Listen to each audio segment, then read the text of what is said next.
Hey guys, welcome back to the channel. This is a story about what if Sona summoned Naruto High School DxD. Before I start, please support for more amazing content and do consider subscribing to my channel and share this video with your friends. This is written by Mythos KYUUPI 777 and link in description and support writer. Let's start the video. Chapter 1. Dance with the Devil. Are you sure you want to do this, Sasuke? You know that you won't win, right? Came the voice of Naruto Uzumaki as he stared at the Uchiha. His Anbu-styled black clothing and black hooded cloak making him look more like a reaper instead of what the Uchiha was used to. His fox skull mask painting a visage of death that made many feel as though there was no hope. The blonde also held a katana whose blade was as black as the night sky. And it seemed to glow with a bit of purple energy at the edge of the blade. The tsuba was made of a crimson metal and had the shape of a 9-pointed star. Though only the points in the front were made to do damage. The handle was wrapped in a black cloth and the pommel was also a crimson red. Sasuke knew that this would be their final battle. His eyes looking down at the water they stood on. You're right, Naruto. I still don't know why the village turned against you or how you were able to hide your true rank for so long, but I want you to promise me something. He then looked directly into the blonde's eyes. Naruto sighed but nodded and asked what the Uchiha wanted. His voice was more refined and aristocratic than the Uchiha was used to hearing. And what is it, my friend? Sasuke closed his eyes before activating their full power and drawing his sword. Take my eyes when you kill me and then merge them with your body. You are the only one I can trust with them, the only one that can use them for what was truly intended. He then got into his stance and then waited for Naruto to promise him this one last request. Naruto closed his eyes before he nodded. Very well then. Come Sasuke, come and meet your death. I promise that I will keep those eyes away from others and I will only use them when necessary.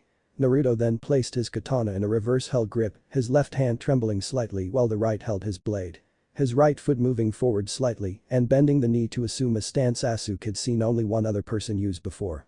That's Itachi's stance. How did you learn it? Sasuke gasped. Naruto chuckled and answered. Who do you think taught his squadron, Sasuke? The blonde then shot forward and Sasuke Uchiha was hard-pressed to block the first 20 slashes. Naruto was in Anbu for that long. Damned it, the Sandaime must have sent him to the academy to keep an eye on me. That, or Itachi asked him to. Sasuke thought as he jumped away from the relentless assault of a sword master. He knew that Itachi Uchiha only used this style a few times and there were never any survivors who faced it. It was like a raging hurricane or a tornado that was relentless. Even Sasuke's eyes were starting to have trouble with predicting the movements. Just like always, he is unpredictable. Sasuke thought as their swords started to clash. Now that he had released the weights that he was using before, he could keep up with the blonde somewhat better. Naruto knew that Sasuke was not really putting his best effort into this fight. He also knew why the Uchiha wanted to hold back a little. He doesn't want anyone to sense us. The council tried to bribe him into hunting me down and he wants me to end it. He sighed and ducked under a slash from the Uchiha. This is different now, Sasuke. I was always holding back in the past. Naruto's voice sounded sad but even Sasuke knew that he spoke the truth. I know. He replied as their blades locked for a moment. The council did some digging and found that Uzumaki Naruto had only entered the scene after a nearly 8-year absence. You disappeared from the age of 2 months till you joined the academy at the behest of Sarutobi Hiruzen. He then jumped back again. I still have to wonder why you accepted that mission, it never did end anyways. Sasuke shook his head after saying that. The blonde chuckled sadly. You're right. I was already the commander of the Anbu at the age of 6. I taught Itachi and his peers from the age of 5 till I was 7 just before I accepted the mission to watch over the next generation. He sighed before finishing. And now, only the two of us remain. Sasuke nodded. Hi. This new war with the other side of the world was not expected, but here we are. And now, the village wants you dead all because you couldn't save them. What a load of shit. Naruto nodded as Sasuke leapt forward to begin again. The two kept fighting, neither one of them going all out. It looked more like a dance and both were apparently skilled. If anyone else was watching, they would have said it was the most epic sword fight that any had ever seen. Neither noticed that a young-looking girl was watching them. She wore a gothic Lolita-type dress with the upper front half cut away. Her nipples were covered with black tape in an X formation and her chest was small enough to be called a child. Her hair was as black as her eyes. And long enough to reach her knees. Her dress was a myriad of strange for a gothic type of girl. Black and white striped stockings, pink shoes, white skirt and a pink symbol on the back of the black dress. She gazed at the fight, though her eye was really on the black outfitted blonde. She smiled slightly, though any who saw her would not be able to see it. You are the one, Naruto-kun. You can stop what that fool failed to ensure. The Trihiksa and Yawa were foolish to think that they could stop it, but you will. She then turned to look at a teenager that appeared beside her. They were both floating in the air and the new girl wore a white kimono. You are here to get him away from this world, office. I shouldn't be surprised. The voice was almost as cold as the now named younger looking girl. The Ouroboros dragon goddess nodded. Hi, I have. Koikumi Shinigami of Universe 93. The Shinigami nodded and stared at the Uzumaki that was fighting. Please Office-chan. Ensure that Yawa's group does not acquire him. Only the Citri heiress can be trusted to take proper care of him. No one else. The office raised an eyebrow as Koikumi never called her Chan. Unless she was begging. You know what the Gremory heiress will do then, Koikumi? The Ouroboros asked. The Shinigami nodded. Hi. The mirror of Yada has shown it. Her new pawn will bring disaster if left unchecked. The office nodded and sighed. I still envy you all for getting that old scrap of whatever mirror used to do that. The dragon then looked back at the boy she had come here for. Oh, and why is that Office-chan? Koikumi asked before deciding to tease the Infinity Dragon. Are you perhaps hoping that it will show you who would be worthy to become your mate? Is the void getting so lonely, Office-chan? The office slowly turned her head to glare at the Shinigami. Shut up. Her voice was even colder than Koikumi had ever heard before. That wasn't a no, Office-chan. Koikumi said in a sing-song voice. The office continued to glare at the other goddess before finally turning back to the fight. Just let me take him away and leave me in peace, Ni-san. The Shinigami giggled before turning to watch the fight. It was now ending. Come on, Naruto. Stop holding back. Sasuke screamed as he tried to impale the Uzumaki. This fight felt different to him, he knew that Naruto was stronger than him. He also knew that the blonde was still wearing his heart on his sleeve. Are you certain, Sasuke? Naruto asked. You do know what will happen if I unleash even 20% of my power. Not even Kurama in his full form could match that. Naruto stopped Sasuke's sword with the index finger of his left hand. I am tired of all of this. I can't go on without your clanmate. Karen was the one who made me see. He replied and then lessened his grip on his sword. I loved her, Naruto. Naruto sighed before nodding. Very well, I will send you to her. Forgive me, my friend. He then threw his own sword away and Sasuke was surprised to see it fade out of existence.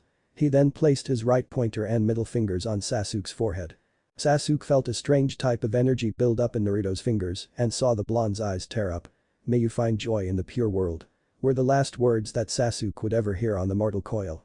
Naruto watched as the light faded from Sasuke's activated bloodline. A small spark of electricity flowing through the Uchiha's head. He sighed and helped Sasuke's corpse lay down.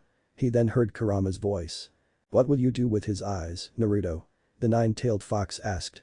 Naruto didn't even need to think. He conjured a scalpel and then started to remove the eyes of his friend. I will keep them locked away and I hope to find someone worthy of using them. Kurama sighed, knowing that Naruto wouldn't need them. And yet the fox felt that only Naruto was worthy of such eyes. This will take all of my cunning to do. If he finds out that I copied the eyes, then he might beat me.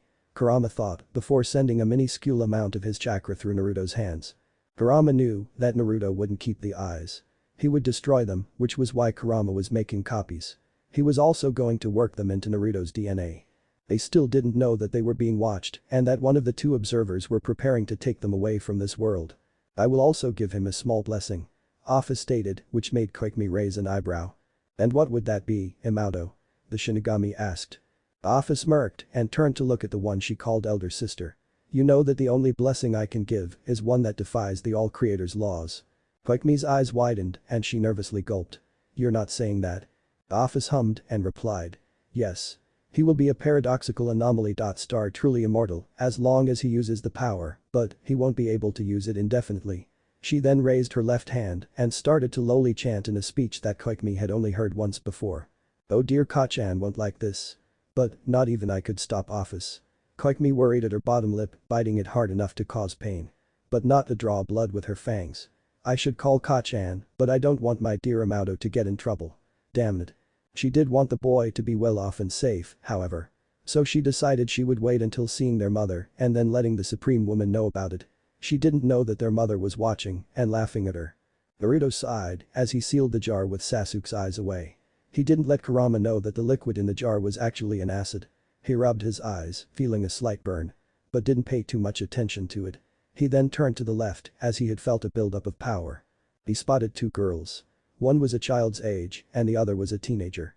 He knew that the teen was a goddess that he was somewhat familiar with, but the young girl he did not recognize. The power came from the younger of the two, and he could feel that it wasn't threatening. But he knew there would be a bit of pain. Damn, this is going to hurt, he sighed before hearing the young girl's voice. Omen, but you are needed elsewhere. She then cast a spell, and a magic circle appeared around him. He knew that this wasn't a chakra ability, having learned about mana from his father's notebooks 10 years ago. He even knew a few types of magic from studying the pre-chakra arts, even though they were few. Plus they were difficult to translate.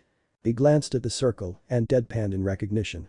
Well, fuck me, the Ouroboros. He would have wondered why she was here, but didn't have time. He disappeared from that plane of existence, actually from that universe. And then felt pain before blacking out. Shit. Fuck. Hold on, Kit. Kurama screamed as a wall of colors flew by them. He was trying his damnedest to keep Naruto together. This place was not meant for humans, after all. You're probably going to hate me for this, but I have to change you. He said, sighing as he reached for his chakra. He then began molding it to change Naruto's DNA even further. It took a few minutes, but once the change started it was sudden. From the top of Naruto's head sprouted 2 golden fox ears, and from the end of his tailbone sprouted 9 golden fox tails. The tails and the ears had white tips. Though it was harder to see the white on the ears. A hole was torn in the back of Naruto's black Hakama-styled pants. It was a little forceful, Kurama had to admit, but at least Naruto was unconscious for it. Yeah, that would have hurt. His cloak was shredded, so one could see his outfit now. Naruto wore a black muscle shirt, looking like one that was worn on a hot summer's day. Over that he wore a black haori that went to his knees, on the back of it was a kanji that said Reaper. It was also on the left breast of the coat, both were crimson. On the bottom of the coat was a dark red flame design. His hakama were just as black, but there was crimson cloth bandages tied to his ankles and most of his shins to keep the pants from interfering with his leg movement. His sandals were a dark crimson, as were the fingerless gloves. Below the haori, but over the shirt, was a crimson anbu vest. It had a black kanji that said Commander on the front and also held the emblem for Konohagakure. His belt was a crimson leather belt that had a buckle in the shape of a fox's head, where the eyes of the head had rubies grafted in them. His mask, which still looked like a sinister fox skull, remained on his face. It was made to absorb just as much damage as his flak vest. Though his entire outfit was embroidered with seals to constantly repair itself, as well as be nearly indestructible. His pouches, scrolls, books and other equipment would not be worried about. As Kurama remembered that Naruto held them in a seal just below his Anbu tattoo. Then again he could just conjure shit. I can't believe that Jai-san tried to have the old arts wiped out. Magic has a lot more uses than chakra. Kurama mentally sighed. Kurama also knew that Naruto was lucky to have found his father's notes.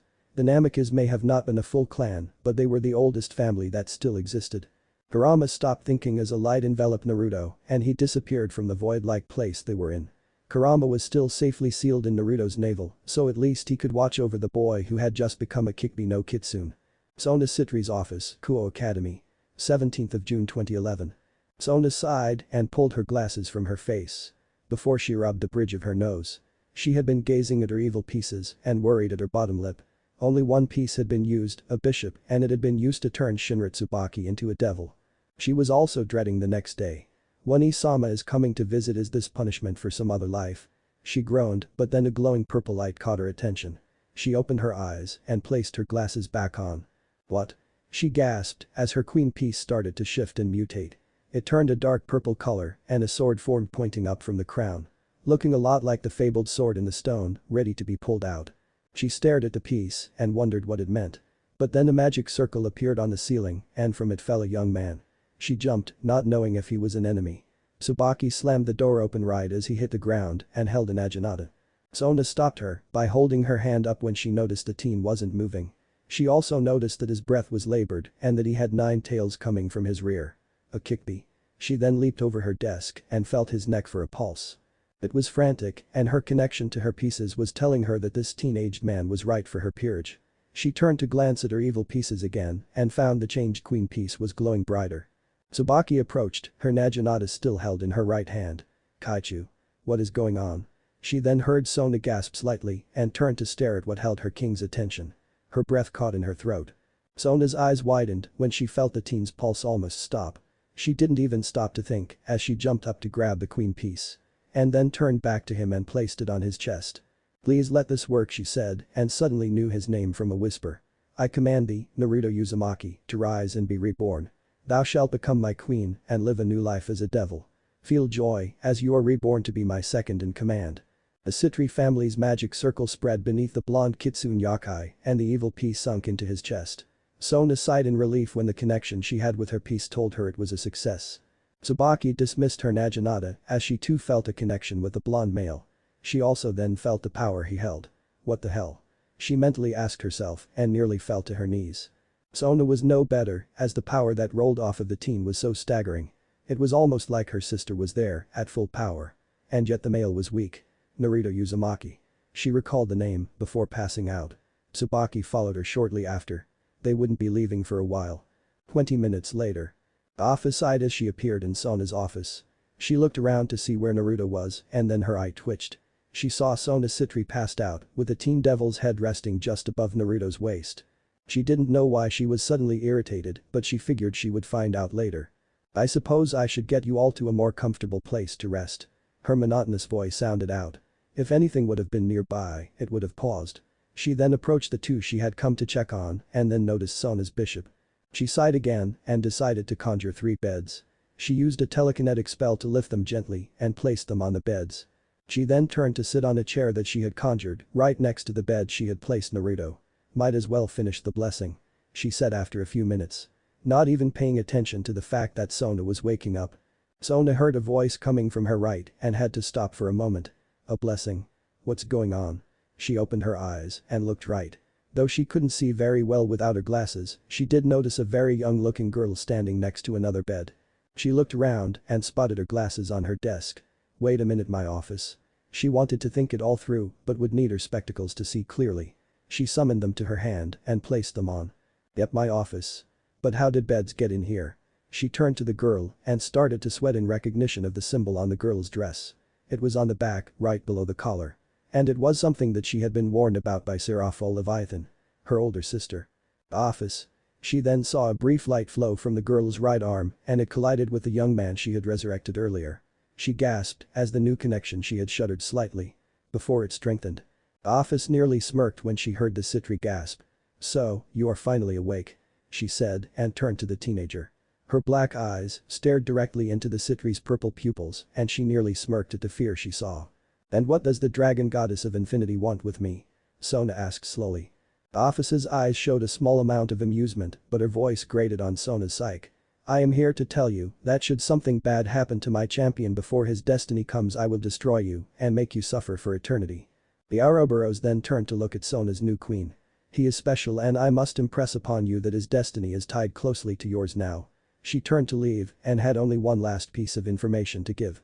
"He could be stronger than any being you've heard of, which is what I want. Take care of him, Sona Citri, as he will be your best ally, friend, and guardian." The office then disappeared, literally fading out of existence. Sona could not feel her presence, not even while she was there. She chose a champion. What in the Satan's names is going on? She then turned to the blonde male that was resting and suddenly felt like being close to him. She felt like a small voice was whispering into her mind, telling her that he was trusted. And that he would be the best thing to happen to her. She didn't know why she was listening to the disembodied voice, but she did.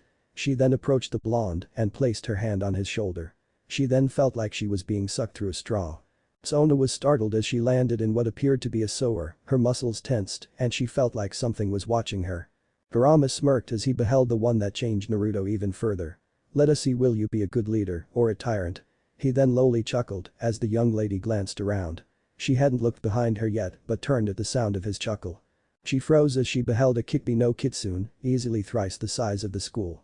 He then asked her an important question. "So this is the one who saved Naruto's life. Tell me, why would you save him? When you have no need to do so, young demon." Sona could feel this being's power and it made her shiver. This Kikbi was easily 3 times as strong as her sister, as well as said sister's 3 peerage members combined with her. Sona then caught on to the fact that it asked her a question and called her a demon. She steeled herself and answered. "I saved his life because it felt like the right thing to do. Though, I am not a demon. I am a devil." Kurama grimaced slightly at hearing her call herself a devil. So we are in that universe. Damn, he thought to himself. He may have not traveled to other dimensions like the Nibi did, but he did pay some attention to her stories when they were all younger. My apologies, young one. Where we are from, those born of the underworlds are called demons by default. To know that we are in this universe is somewhat vexing. Naruto may have a small case of shock at learning that we have been thrown into another world. He smirked at her look of confusion. What do you mean, Yakai? She asked, though didn't really want to anger him by not knowing his name. Firstly, my name is Kurama and I am bound to the young man that you just saved. Secondly, to answer your question, this is not the only universe in existence. We come from a world that does not have devils. Kurama then laid his head on his arms so that his size wouldn't make her think he would attack. He had felt the truth from her words when she had answered his question. Sona relaxed, only slightly, when the massive fox seemed to adopt a relaxed stance. It was hard to tell with such a giant creature, after all. She could still feel his power, being a sensor-type mage helped in that regard. She then asked about their location. Where are we? You said that you came from another world, yet I still feel like I am in my office. Kurama chuckled again and answered. That's because we are still in your office. We are just in a pocket of sealed space within Naruto's mind. I pulled you in here because I felt the bond forming between yourself and my host. Sona raised an eyebrow. So, you are a spirit then? She asked. Kurama's roaring laughter made her feel like he was laughing at her. Not at her question. No, young one. He said after he calmed down. I am a Bijk, a tailed beast. Born from the chakra of Otsutsuki Kagaya, a primordial goddess. And given a conscience by her son Hagoromo. Whom I call, my Two-san. He explained. This surprised Sona, as the only primordial goddess she knew of was Office. But then again, with the beast saying that there were other worlds out there. She shouldn't have been so surprised. An engine of our world called me a demon. But I was not born of the darkness. I am only a malevolent force of pure wrath to those who break the balance my Two-san created. He paused before continuing. Those ninja were so concerned with the arts of war that they captured and used me. Along with my siblings, as weapons of war. He sighed, and the force of that sigh nearly blew her off her feet. My third host is the man you saved from death. His mother was the second. Sona gulped at the contempt this being had for humans. Is that why you speak so highly of him and me? Because we are not human. Kurama chuckled again. You see Naruto as a kitsune now, but he is the only one whom I have ever called friend. He was human before the Ouroboros threw us through the void to escape that world. I had to use half of my power to change him, and that was just to keep him alive. Sona paused for a few moments before she nodded. I see, then why have you called me here? Kurama stared right into her purple eyes. That is a color he will get lost in. He then put a small amount of power into his own eyes. The darkness creeped around her and all she could see afterwards was the glowing red eyes of the beast. I have called you in here to give you that small bit of information and to see if you were worthy to lead my host as your chess piece dictates. Sona gulped, fearing that he would not find her worthy and was thinking that this monster would kill her. The darkness fled from around her and she could see the Kikbi smirk. You have been judged and I find you worthy. Take care of this young man, devil, do not shun him or even try to treat him as a tool and you will have the most powerful queen piece to ever have been seen on your side. She then felt herself be thrown out of that area and her eyes widened at seeing the blue eyes of her new queen staring into her own. Kurama chuckled at knowing that Naruto would instantly feel the connection he had with her. He also laughed at the fact that Naruto would flip out at the fact that he was now half kitsune and half devil. Kurama, what's going on? Naruto mentally asked while scanning himself. He felt a few anomalies, but the most worrisome to him was a bond he could feel with the girl in front of him. One of his new tails twitched, but he didn't pay attention to that. Here's the sit rep of all that's happened in the last day. Konoha betrayed us, Sasuke was sent, you two fought. You killed him, then destroyed his eyes. We were teleported away by the Ouroboros dragon goddess. We wound up in a different world and you were almost killed from the travel. This girl saved your life, but the cost was 2 changes. The Bijk replied. Naruto's mind processed this faster than Kurama's reply, but he still wasn't finished with his scan. He had to pause when he fully finished scanning the bond. Am I really bound to her as a servant? Never mind that, what did you do? Naruto heard Kurama chuckle, but the fox didn't answer. Fine lazy ass. Naruto then noticed that the young lady was coming to consciousness. Her eyes caught him off guard for a moment and his own lessened their intensity. Sona stared into her queen's eyes and felt a small bit of nervousness at what he would say. She took a moment to calm herself and spoke to him.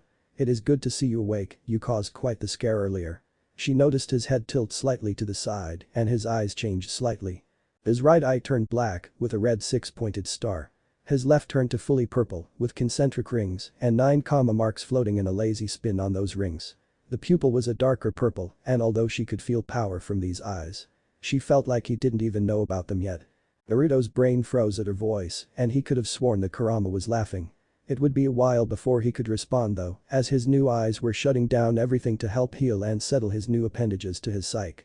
Sona noticed his eyes lose focus, but she heard the voice of Kurama speak to her. Well I should have known that his new body would take a while to get used to. His mind is shutting down so that he can accumulate to everything that's happened. It shouldn't be longer than a few days. She nodded, not even wanting to figure out how the kitsune was able to speak to her. She didn't know why she did it, but she helped him lie back. And then rubbed his arm in a comforting gesture. I'll need to find a suitable room for him, he doesn't have anywhere to stay. She then heard Tsubaki waking up. Leviathan Manor, Underworld, 17th of June 2011, late evening. Seraphol Leviathan sighed as she sat in her personal study. If one could call it that, as it looked more like a room full of anime and manga. Her outfit was a black nightgown with a few pink stars spread out over it. A pink scarf that her mother had made for her quite some time ago. Her feet were bare, as well as not having any undergarments. One would think that she was waiting for a lover to turn up. Her eyes, however, told another story. I'm Buried. Her scream echoed out through her mansion, and the few servants she had ran away from the area her study was in. The mansion shook from the sound of her scream, and it scared everyone in the surrounding few miles. Seraphol-sama. Please do not scream like that again. Came the voice of her headmaid. The woman stepped through the recently opened door, her orange hair styled in a ponytail, and was wearing a pink maid's outfit. Her outfit also held a few baubles that wouldn't be found on a normal one, all in blue. The Satan of diplomatic relations turned to the newly arrived devil. But sissy, I'm bored. She nearly screamed again. That's not my name, Sarah, never mind. The maid said and then placed a goblet of red wine in front of the Satan. And, didn't I tell you to call me Leviathan? How often do I have to? Seraphol's eyes then glazed over before she turned to look out the balcony door. The maid raised an eyebrow but decided not to question the young-looking woman. So Tan has a queen. I wasn't there to watch her get a cute queen. No. Seraphol screamed, the sound cracked all of the windows that were in the mansion. It was even louder than the scream from before. She jumped up from her couch and ran out the door. I'm gonna go see Sotan. The maid sighed and looked at the damage caused by the Satan's outburst. The windows shattered shortly after. I think I'm going to retire soon. This is too much, 100 years, I'm done. The maid then turned and left the room. She didn't even try to clean the mess of wine. Sona's house minor mansion, actually guest bedroom. 18th of June 2011. Sona sighed as she sat next to Naruto's bed. It didn't take long for her and Tsubaki to get the young blonde situated as he healed. She felt like today was not going to be a good day for her. One Isama will be at the academy soon, or here, she sighed again, feeling her sister's power wash over the mansion. Damn it, she said as Tsubaki knocked and stepped through the door. Aichu, Seraphol-sama is here. Tsubaki announced before the telltale scream was heard. Sotan. I have come to see you. The annoying scream was heard before Tsubaki was thrown to the side and Sona was nearly crushed in the dreaded hug of her sister. I was so happy to come here, Sotan. It has been so long since I last saw you and you never write me. I was getting sad but then realized you probably don't have the time to write me damn paperwork, why does that exist? And the night went on and on for about 30 minutes. Sona was just happy that the Leviathan let go of her after only 2 minutes. She sighed and ignored the inane drabble of her sister for the amount of time that it was going on. So how have you been, Sotan? Seraphol finally asked. The Citriera sighed again, though it was in relief at the fact that the Leviathan finally stopped babbling. Just fine, Nisama. Now, why are you here? Seraphol looked like a knife just went through her chest. She even placed her hand over her heart. Oh, Sotan, you wound me so. Why are you so mean to me? She then stopped acting like a child when she saw Sona's eyebrow twitch. I came here to see you for the annual report. I also noticed that you got a queen yesterday and wanted to greet the newest peerage member of yours. Sona sighed again and rubbed her forehead. You won't be able to greet him as he is still recovering from the turning. She then placed her right hand on Naruto's left arm, drawing Seraphol's attention to the teen that slept on the bed. He's had a rough time as of late yesterday. He is a Kikbi no Kitsune and had a rough travel to this world. I resurrected him around 22:30 late last night. He was thrown through the dimensional gap to get here and it did a number on his body. Sona explained, briefly. Not even noticing that she rubbed his arm in a soothing gesture. Seraphol did notice it and narrowed her eyes at the blonde. Wondering what he had done to earn Sona's slight affection, she asked. You said he traveled to this world. What do you mean, Sotan? Sona's sweat dropped and gazed into her sister's eyes. He's from a different dimension, Nisama. I found that out about 30 minutes after resurrecting him, he was in a critical condition. The Ouroboros dragon goddess stepped in to help heal him, she even said that he is her chosen champion. She threatened this world should he be treated as a slave. She explained, which made the Leviathan gape at her. Chosen champion. Seraphil queried after a few minutes. Though the sound made the earth rumble slightly. How the fuck did this escape our intel? Ejuka-chan would have notified us about the Infinity Goddess having a champion. So how did he not know? Sona coldly stared at her sister's eyes. You do realize that I'm not that high on the chain of command, so I wouldn't know. My guess is that it was recent, and since it happened in another dimension we wouldn't be able to pick up on it. Seraphil blanched and nodded after a moment. I guess you're right, damn, I should have realized that when you said he was from another world. Our eyes only reach to this world at the moment, even though we know there are more out there. Sona sighed again and took her glasses off to rub the bridge of her nose. It was the first time I ever heard of it. She said. Seraphil sheepishly rubbed the back of her head. It's a high-profile kind of thing. Need-to-know basis, so only the higher-ups of our faction know about it. Though Heaven and the Grigori higher-ups also know about it. The Leviathan explained, then turned her gaze back to the boy. He's cute though. I want to exclaim kawaii and rub those ears. Are you sure he's not related to Yasaka? Those features are strikingly similar. She asked. Sona nodded and replied in the affirmative. Tsubaki brought in tea for the two a few moments afterwards. Sona also gave the report that she was expected to give to the Leviathan. It took nearly an hour, but it was only the verbal report. She would have to give the written one by the evening. It was what she had been working on the night before until Naruto appeared. Seraphil also questioned her about the boy a little more, but she couldn't give much information about him. Not until she learned more about the blonde would she be able to give the information that was needed. And even then, it would only be info that would not be a breach of trust. She had decided that after she moved him to her home. She still seemed to hear a disembodied voice speak to her every now and then. It was distinctly female voice, not the voice of Kurama as she could now recognize it, but a different and altogether divine type of voice. It seemed to encompass her in a soothing and motherly way. She wouldn't realize that it was the All-Creator's voice for quite a few centuries. Sona sighed in relief that evening as Seraphil finally left her home. Finally, damn it, why do the four Satans have to be so weird? Is it the price for being so powerful?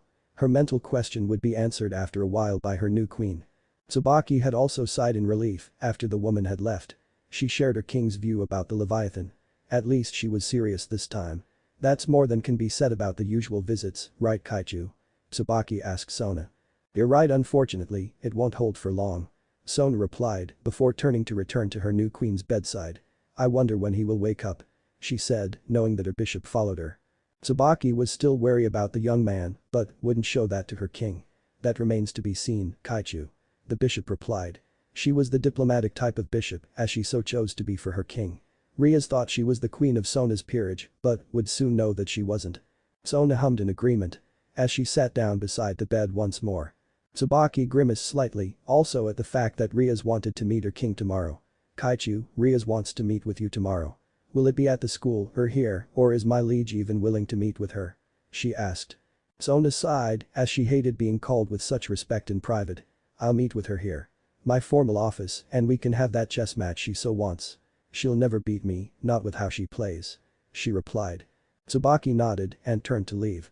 She headed for the kitchen, knowing that dinner would need to be prepared soon. I will prepare dinner, Sona Kaichu. Would you prefer something? She asked. Sona thought for a moment before replying. Breakfast food sounds good, Tsubaki, whatever you feel like making in that area. Tsubaki agreed before leaving the room. Though she did leave her familiar to watch over her king.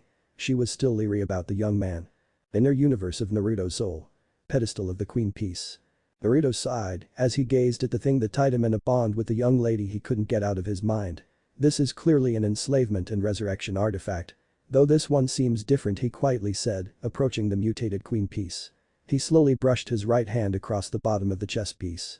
How peculiar. To feel such energy wafting from you. I will have to see what this means. He said after a moment as the piece seemed to hum at his words. He then turned his gaze to the opposite side of the pillar he stood on. Your altar is in shambles, Ouroboros. I must wonder about whether it was from the apocalyptic surge or something else. Only a few know about that time. His words seemed to freeze the area around him, but he continued to walk around both the Queen Piece and the mural of the Ouroboros. His inner mindscape stayed frozen for a few moments, though he paid no attention to that. To think that the goddess of infinity would finally choose a champion and that she would choose you, it's quite baffling, though I can see some merit from it. His own voice said from beyond the mural. Naruto sighed and turned to look at the origin of his voice. Hello Shade. I trust everything is being fixed. He said to the shadow version of himself. It was a shade, a being that could not be seen clearly in the material realm. Shades could only exist partially in the dead of night and can only truly exist in limbo. The shadow being chuckled and its yellow eyes squinted in amusement.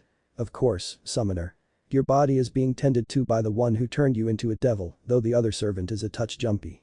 That one even left a creature to watch over the leader. It seems to think that you will cause harm to the leader. The voice turned from his own to a multitude of voices as it spoke. He really hated summoning shades, as the beings were even more unpredictable than himself. Though they did follow the contract. He couldn't use anything else while unconscious. I see, very well.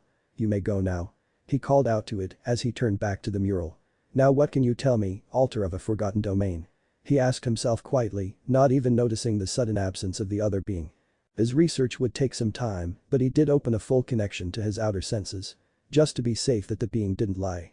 I really don't trust them, he quietly said. He could have shouted and none would hear it. For his inner universe was beyond the reach of any other unless he invited them inside. Not even Kurama or the All-Creator could get access. Naruto's room. 20 minutes after Serapho left. Sona looked at her new queen for a moment before turning to gaze at the darkened corner of the room. The sun was in its setting phase and the shadows it cast grabbed her attention. She could have sworn she saw someone there, but it appeared to have vanished. She frowned and adjusted her glasses slightly by pushing them closer to her eyes. She felt like she was being watched by something from there but couldn't see anything. Even Tsubaki's familiar was gazing at the area. That is strange, she quietly said, but stopped as she heard Kurama speak to her. He spoke through the bond that the Queen Peace had with her. The Shade. They are beings that only exist in the darkest depths of any world. The dead of night is normally the only time one can see them. They appear to be people, made of shadows. Their true existence only exists in limbo, however. They can only appear in darkness. She frowned further at the small explanation. It means that Naruto summoned a few to guard him while he deals with his own inner world to recover. Sona appeared confused for a moment before asking a single question. Are you talking about the silhouettes of people that appear at night? Hi. Shades are the darkest of beings, only existing on the material plane for a few moments normally. Naruto has a contract with the realm of Limbo and can thus summon them. He hates using them, but they are the only thing he can summon while unconscious. The fox said, before sighing. It just means that he doesn't trust what is happening right now. I can't reach him while he is in there, not unless he invites me. Sona nodded and kept an eye on the area for a moment. Not seeing anything else, she turned back to the recovering form of Naruto. May I ask you something about him? Just a general overview of his character, if I may. Kurama hummed while keeping an eye on how well Naruto was healing. This is going to take a while, although if she could do something to help him stabilize. His thought carried out before he replied. Naruto is a very strange person. He wears many masks in the outer world and will not let anyone truly know him easily. He is intelligent and can read people in a way that makes everyone seem like an open book. He is also resilient in his ways to the point that no one can change his mind once it's set. He doesn't believe in taking much easy and is more than willing to work for his keep. Kurama's voice was quiet through the bond, almost like he was recalling a lot. He is unusually kind to most people, though he doesn't show it much. In his usual persona, he acts cold and uncaring of most things. He is more than willing to kill those he fights, though he occasionally won't. He is a true commander-class shinobi and can devise assassinations that even the best cannot figure out. He is a warrior, though he is best suited to quick annihilations and stealth. Kurama then sighed, and Sona could feel like it was a military bio. He is the best that his home has had in nearly a century. His views are moral, but he will not let his enemies escape if he can help it. He is fast enough that none could escape, though as I said, he will occasionally let some go. The fox finished, and Sona paused for a few moments. You make it sound like he is a special operative for a military. Is he one, and is he really able to assassinate so quickly without any evidence telling it was him? She asked, feeling a small tug in her gut. It was a type of fear she had only felt a few times, mainly when Serapho's pawn was nearby. Hi. He was the commander of his home's Black Ops division. He got that rank when he was 6 years old. His abilities are what one would say are a master assassin's. Not even I can recall how many he has killed in such a way before he turned 8. His strength is beyond even me now, and he is fast, quiet, and able to observe everything around him in a critical way that even the best of those who are stealthy will never be able to sneak up on him. Kurama rubbed his throat, not used to talking so much. Though he was willing to give that information to her, it was still a pain. He will need either a few days to get back to consciousness or a skilled healer. The bijj finished. Sona nodded and turned to go eat. As she heard Tsubaki call that dinner was ready. I'll heal him in a while. I have a few ways to do so. I will check with you later, Kurama. As the door closed, Kurama sighed. I haven't talked so much in centuries, not even Naruto talks to me to the point that my throat hurts. Then again, he doesn't need to. It'll be good that he can finally shed that idiot persona. My friend has finally returned. He then laid his head down, choosing to take a nap. Tsubaki's familiar looked around. Not even knowing that what Sona was talking to would not be able to appear in the corporeal world for some time. Sona's personal office. 30 minutes later. Are you sure we can trust this boy, Kaichu? Tsubaki asked as Sona was grabbing a few tomes of magic that she had in the manor. Honestly, I'm not sure yet. Though there is this strange feeling that I can trust him with anything. Sona replied, putting a tome back on her shelves while frowning at the bookcase. She looked through all of the books before asking. Where is our tome on restoration? Tsubaki nodded at Sona's explanation before thinking of where she last saw the book. If I recall correctly, Seraph-ul-Sama had to borrow it last year. I'll contact her to see if she still has need of it. Sona sighed and rubbed the bridge of her nose again. No, if she hasn't returned it yet, then it's collecting dust at Ka-sen's retreat. She then turned to look at her bishop. Are you still going to your sister's this evening? Tsubaki frowned but knew that Sona needed some time alone. She would leave her familiar behind to watch over her king, however. Hi Kaichu. I'm only worried about you if that boy should try anything. Sona nodded and felt relief that Tsubaki wouldn't be here. I'll be fine, Tsubaki. He is in no shape to try anything right now, so you don't need to worry. She then turned to her desk. Tell your sister I will see her soon about offering her a place among us. Tsubaki nodded and smiled. Her sister wasn't really related to her, but they had been friends long enough to consider that they were. I will tell Momo. She will appreciate it, Kaichu. Tsubaki then left. She didn't notice Sona's sigh of relief. This'll be the first time I've ever tried healing like this. Bearskin contact. I just hope he doesn't wake up while I'm doing this as Sona mentally perked herself up and headed to the bedroom that housed Naruto. Loosening her tie a little as she walked. Sona stepped through the doorway of Naruto's new room and sighed. Kurama appeared to have been waiting as he spoke to her through the bond. Is there a reason that your shirt is askew slightly? Sona sighed again before replying. I have to use an old type of healing we devils know. My tome on the School of Restoration is missing for now, so I'll have to use pure mana and bearskin contact to heal him. She didn't know how the fox could see, but put it off to some strange thing about the seal that held him. She then unbuttoned her shirt and proceeded to remove every article of clothing she had on her. Kurama grimaced slightly, though she could not see it. Yeah, that's old. Though many seem to prefer it in the supernatural realms. Sona nodded as she removed her skirt and started to remove her socks. Many of the young devils prefer to use this way, but I can't say that I do. This is the first time I've ever tried it. She finished by removing her black panties. Her hand would have gone to cover her mound, though the fox stopped her. I see you don't need to worry about it. I don't care enough about nudity to gawk at you. I've never worn clothes before, but then again, I'm too large for normal clothing. I will help you through the process, just don't be tense. If you do not focus enough on your energy, you will more than likely cause harm to both him and yourself. Kurama said. The fox cut the connection he had to visuals in the outer world. You don't have to worry, I've stopped my sight for now. Just relax and get Naruto out of his own clothing. Do be warned however, his clothing needs to be pressed in certain areas before they can be removed. If not, they'll likely electrocute you. Abij then walked her through the process of getting Naruto's clothes off. She could see a lot of kanji and other runes in the clothing. Though she didn't ask about them, she would wait for the young man to tell her himself. When she had his trust. Naruto's inner universe. A few moments after he stopped studying the mural. Someone is using BBC restorative magic. I'll need to talk to Kurama. He said and turned to look once more at the queen piece that resided there. I suppose it would be that young lady. This thing is getting slightly more stable now. He then turned back to the mural. You, however, are very different. He approached the center of the giant pillar he stood on and sighed. This power has only been seen once before, according to Two-Sen's books. An anomaly. He then sighed and started to leave the place by fading out of it. I'll look into you more later. Kurama was focusing on keeping Naruto's chakra stable and did not see the blonde approach him. Due to his eyes being closed. He did notice, however, when Naruto wrested the stabilization from him. You've returned. The fox spoke. Naruto sighed and nodded when the fox looked down at him.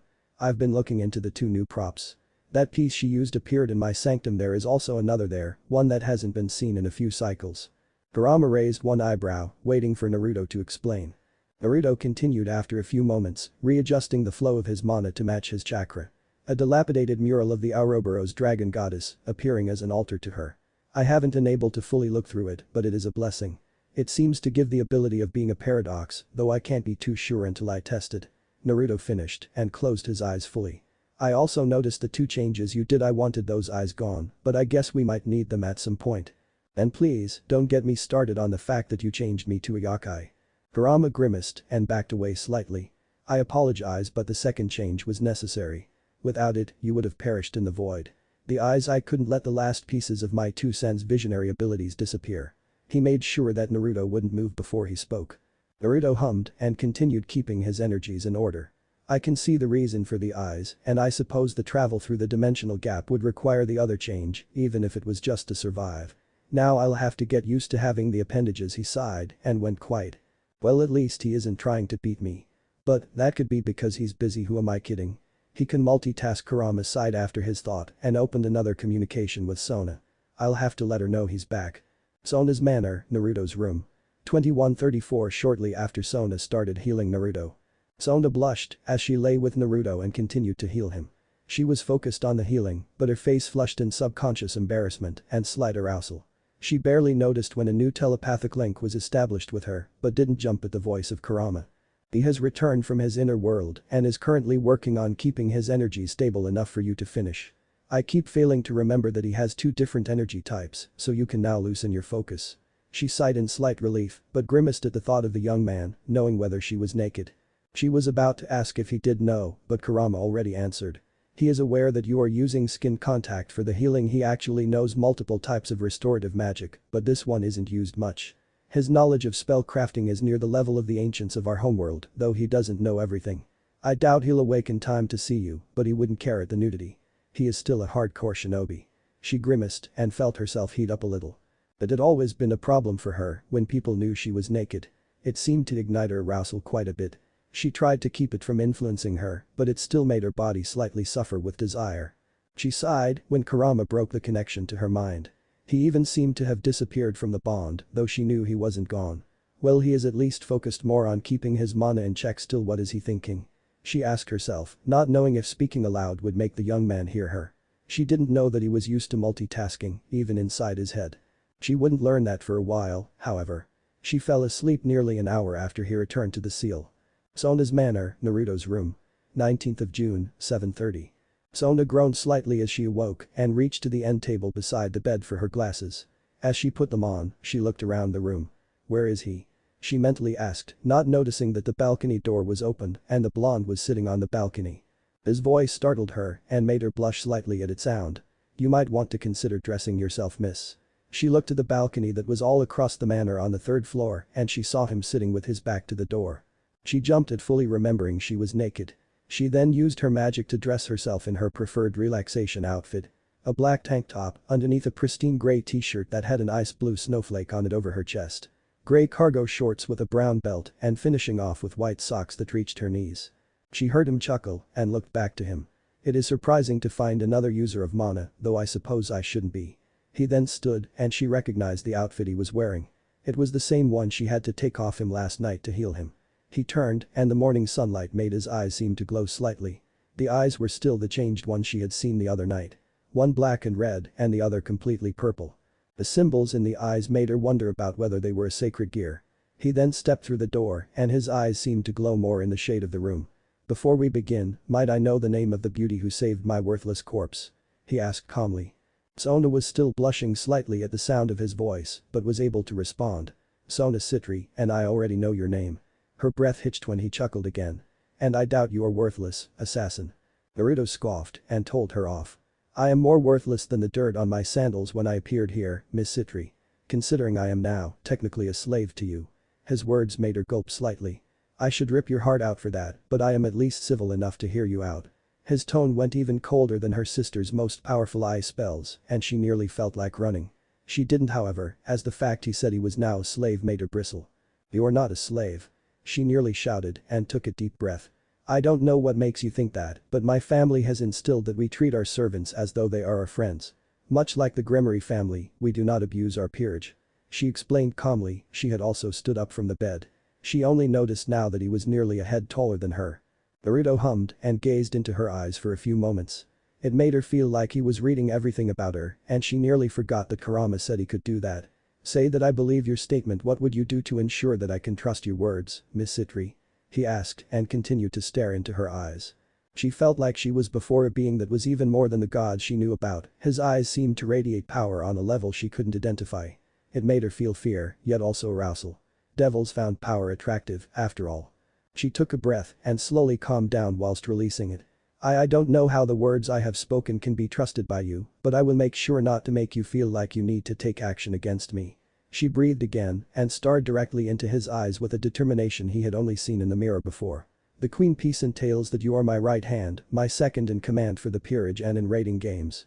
You hold power over the peerage whilst I am away, and no other member can take that from you. She watched him blink and he raised his eyes skyward. He paused for a moment, getting his thoughts together. Are you saying that the piece is related to chess? He asked her. She nodded and wondered how he knew of the game. I see. He then turned to walk back out on the balcony. Kurama explained to me that you are a denizen of this world's underworld. A devil, if I recall. The fact that you have clearly stated your family is one of a few that do not enslave others is a small comfort, he said as he stopped at the balcony's railing. I can only presume that others do not do so. He sighed before turning back to her. His eyes alight with an intelligent gaze. Very well, I will work with you for the time being. You are the only one who can teach me of this world, and if I feel like you would abuse this bond we share, I will make sure that the underworld will not survive. So, let's try to get along, Miss Citri. He said in a cold voice, though it wasn't as frozen as before. She then knew that he would need a friend in this world. And she decided to be that for him. To make him see that she would never use him as a tool or a slave. She would not know for a while that he could read her thoughts lightly. She didn't even notice his eyes widen in slight surprise. Kuo Academy, Occult Research Clubroom. 8 o'clock. Within the old school building of Kuo's illustrious academy, the clubroom that belonged to Ria's Gremory, sat Kaneko Taoju. Her amber-colored eyes stared out the window of the club's meeting room. Her eyes were narrowed and the hair on the back of her neck was statically standing straight out. Ria's Gremory stared at the young Nekashu in worry. What is it, Kaneko? Ria's asked, her tone showing that she was concerned with the young girl's stance. Kaneko didn't answer for a few minutes and the pause made Ria's even more worried. The white-haired girl replied after what felt like a long while. There is a Senjutsu user in Kuo. Her tone was cold to the average listener, but Ria's could hear the fear in the girl's voice. Ria's grimaced slightly, knowing that this fear of Kaneko's was personal. She waited a moment before responding. We will let Sona know, I have a meeting with her today, you may come along, if it will help. Kaneko sighed and then nodded. Arigato butchu. She said, and Ria's could pick up a slight bit of hope mixed in with the gratitude. They wouldn't realize that the one Kaneko sensed would be there as well until after they would meet him. The door opened and Akeno walked in. She looked pristine as usual, but Ria's could also see worry in her eyes. Butchu, good morning. Ria's nodded to the greeting, though the Gremory raised her own eyes at Akeno's. Ria's then asked her newly arrived queen, whilst thinking something strange was going on. Good morning Akeno. What is you making that expression? She was good at a lot of things concerning magic, but she wasn't the best censor around. Akeno paused and grimaced fully. There is a large source of power in town, it's coming from Sona's house and it doesn't feel like anyone we know. She said slowly, her voice taking a very worried tone. Ria's narrowed her eyes. Alright, something's going on and for it to cause these two worry and fear like this we need to move. She then stood and crafted a teleportation circle. Let's go. Kaneko, be ready for a fight. Akeno support role, with me. She commanded and then stepped into the circle. The other two followed as soon as her command was given. This happened just before Kiba walked through the door to let Ria's know of the meeting's location change. Sona Citri's manor, main entryway. 8:20. Sona walked into the main entryway of her manor, having felt a teleportation circle appearing there. The room was a bit of a classic Victorian style, as was most of the manor. The floor was made of marble, and the pillars holding the second floor walkway was made of a lighter shade of marble. The walls were of stone and held a gargoyle over the door that led outside. There were a few paintings hanging from the walls, some of Europe, others of Japan. The windows were of Victorian British style and slightly tinted to reduce the glare of the sun. Naruto silently followed her and gazed upon the circle that was forming. It was of the Gremory family and he noticed that it was taking a little longer than should be. Barriers, at least she knows not to leave her home undefended. He thought after spreading his senses out around the property. Sona stopped 10 feet away from the circle. Still standing on the stairs. Her eyes narrowed but she waited for the guests to arrive. She didn't know that there would be one more, but Naruto was able to pick up on that fact. Sona watched as 3 forms appeared in the circle and her eye twitched when they adopted a ready stance. You're early Ria, she said and almost smirked when the 3 jumped to look at her. Ria sighed, not noticing Naruto standing behind Sona. Or that Kaneko and Akeno froze as the small amount of power he unconsciously released washed over them. Sona, thank the Mag, we have come to let you know that there is a very strong presence here. Ria said, before noticing the blonde male yokai behind her. Ria's also noticed the amount of tails he had and gulped. Never mind, you already know, she said, and then looked to Kaneko. She noticed the girl tensed up and was staring directly at the new person. Sona sighed and decided that this meeting would be held in her office. Come, we will convene in my office. She then turned around and started heading up the stairs. Ria's almost sighed when the young man followed Sona and motioned for her queen and Rook to follow her. She followed the two and gulped again. Yep, Kikbi. Great, I should have called Ani-san. Her thoughts then turned to the reason the blonde was here and why he was following Sona. The personal office of Sona Citri was more like a library than anything else. Bookshelves reached across the walls and a few were standing out away from the walls by 2 yards. The shelves were filled with many books and tomes of the magical arts. There were only 2 windows, each behind and to the sides of Sona's ebony-colored desk. The ceiling was nearly 2 stories high. As the door opened, Sona stepped through with Naruto following her. He made a mental note to spend some time in the room as quite a few tomes caught his eye. As well as the history books and a few others. Sona continued to her desk, still wearing her casual outfit. While Naruto had taken off his Haori before the Gremory group arrived. Sona proceeded to circle around her desk to her leather office chair. It looked comfortable to Naruto, the leather was in pristine condition and cushioned. It was black, with a few purple symbols on the backrest. He would later learn that they were the Citri family's symbol, but were colored to Sona's preference. Rias, Kaneko and Akeno entered shortly after Sona sat down. Naruto had decided to stand at the right side of the desk, facing it, so that he could see all 4 ladies. His tail seemed to sway slightly in a relaxed manner, though Sona could tell that it was a ruse. He was ready to move at a moment's notice. He really is trained to kill in a second. I think I got lucky on this one. Sorry Rias, you lucked out. Sona thought as she gazed at her queen. She then turned to the other 3 and spoke. Before we begin, Rias. I would like to introduce you to the newest member of my peerage. She then gestured to Naruto and smirked slightly. My queen, Naruto Uzumaki. Ria's eyes widened and she turned to look at the young man. His gaze turned directly to her and his strange eyes made her feel like she was being judged. Wait a minute, queen. She thought after a moment. I thought Tsubaki was your queen. She exclaimed. Sona chuckled and brushed the red-haired teen off. You never asked, so I didn't see fit to tell you otherwise. Sona then pulled out her chess set and set it out. It was an old fantasy-styled set, the board was the standard black and white. The pieces, however, were purple and blue.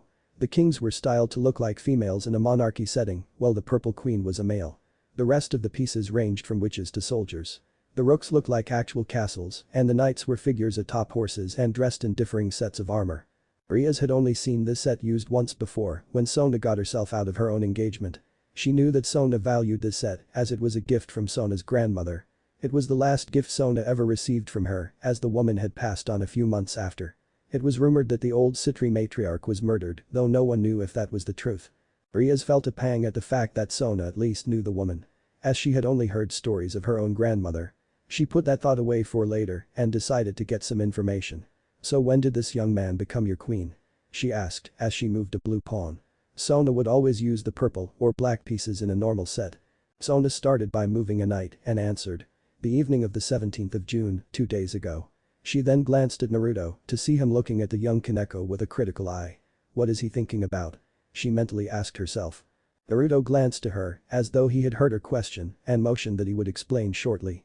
She had always been able to pick up on certain things through the body language of others as well as the eyes. Though she had quite a bit of trouble with his right now. Rias thought of her next move for a moment, then moved another pawn before fishing for more. I see. Is he related to the yokai leader somehow? She thought he was, as their hair color was nearly identical. Though she didn't know where his eyes came from or why they looked like the eyes of both a demon and a god. Naruto answered for Sona and his voice made the Gremory group blush. I have no living relatives. They all perished on the night of my birth, my clan decades before that. He said casually, as though he was only talking about the weather. Rias grimaced, while Kaneko's eyes widened slightly. Kaneko knew that when a yokai talked of a clan, they meant their entire race within an area.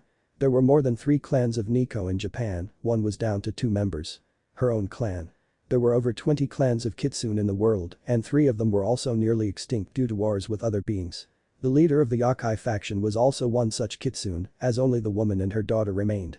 She could tell he wasn't related as she could smell his element. Yusaka was a light kitsune. This man was a shadow type. It made her tense even more as the shadow types were said to have been eradicated centuries ago. Sona caught the girl tensing even more than before and asked a young newly made first year. Is something the matter, Kaneko? She then moved a pawn and waited for the young Nekashu to answer. Rias moved a knight and turned to look at her rook. She winced as she saw Kaneko fear the man before them even more than she thought possible. Kaneko froze for a few minutes, still staring at Naruto. Even Akeno turned to her when she did not answer for a while. The chess match continued for a few turns, with Rias losing more than a few pieces, before Kaneko asked Naruto a question that would break her if he seemed to fall into her list of the usual senjutsu users. How can you deal with it? She asked lowly and continued with a second question. And how is it that a cage kitsune is still in existence? Sona moved her queen piece, taking one of Ria's bishop pieces. Ria sighed afterwards and pouted slightly as the witch-looking piece was removed from the board. Naruto raised an eyebrow before putting a small amount of chakra into his eyes. He saw that Kaneko was afraid of natural energy and was nearly to the point of pissing herself with the fact that his mana element was shadows. He then answered her first question. You speak of senjutsu as though it were blight and wonder how I can deal with the malice of the world. It is simple, little kitten. He then allowed his connection with nature to fully open and a dark purple pigment surrounded his eyes. While his pupils changed to look like a figure 8. Rias then tensed as she felt the pressure of power fully fall on her. Though it wasn't his full power, they would not learn that for a while. Kaneko even fell to her knees as the power washed over them. I have dealt with hatred all my life. When the people around you throw it at you, you learn how to deal with it early on. Especially when you are conditioned to deal with it. He spoke lowly and the words sounded ominous to all of them. Even Sona found it to be dark. He then continued. When hatred turns to a war for survival, you learn that even the malice of worlds feels empty. When that malice is compared to the darkness of sentient beings, then the hatred of a planet feels like a tame kitten throwing a hissy fit. He then closed his connection to nature, allowing the others to breathe properly again. Sona would later notice that her property seemed livelier in terms of plant life and that the usual birds would stay there for more than a few hours. Kaneko breathed a little easier and felt the natural energy around the property seemed to purify. It almost made her moan at the fact that the air was cleaner here now, but she was still trying to catch her breath. She had looked down when his senjutsu power was flooding the area but looked back up into his eyes after she caught her breath. She saw something in his strange eyes and it almost made her breath hitch again. His eyes showed someone who was in slight turmoil but was not willing to fall into the darkness. He then asked her a question that not even Rias would dare ask. Now, what has you so afraid, young one? Rias froze, as did Akeno.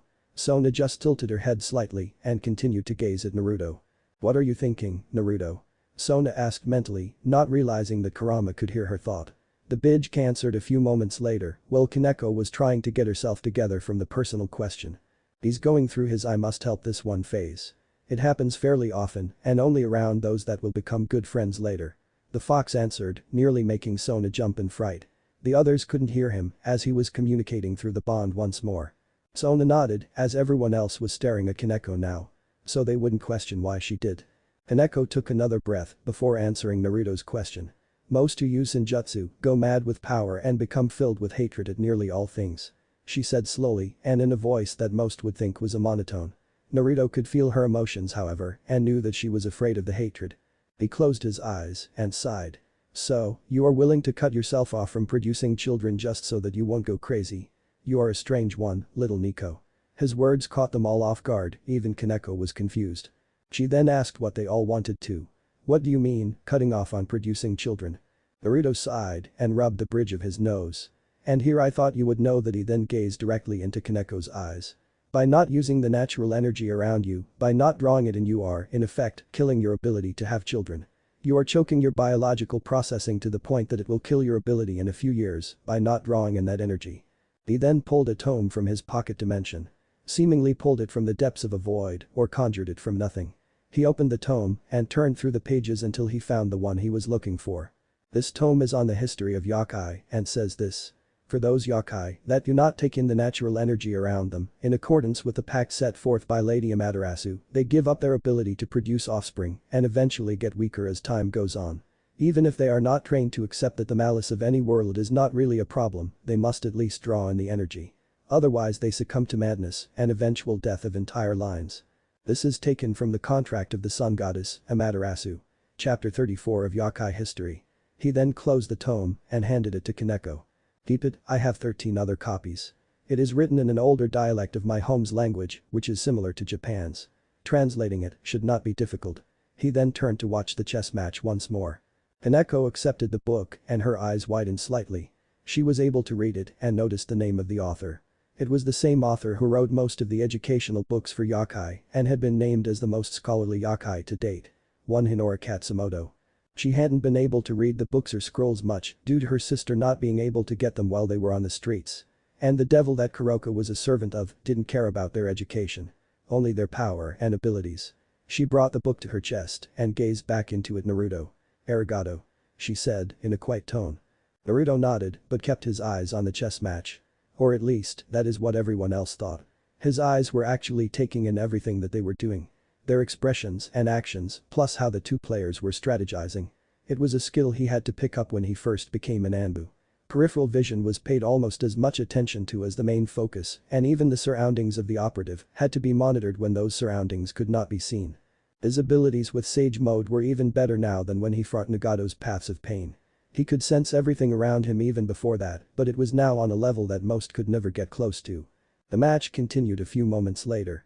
Though it wouldn't matter much, as Riaz lost once again to her fellow devil. 3 hours later.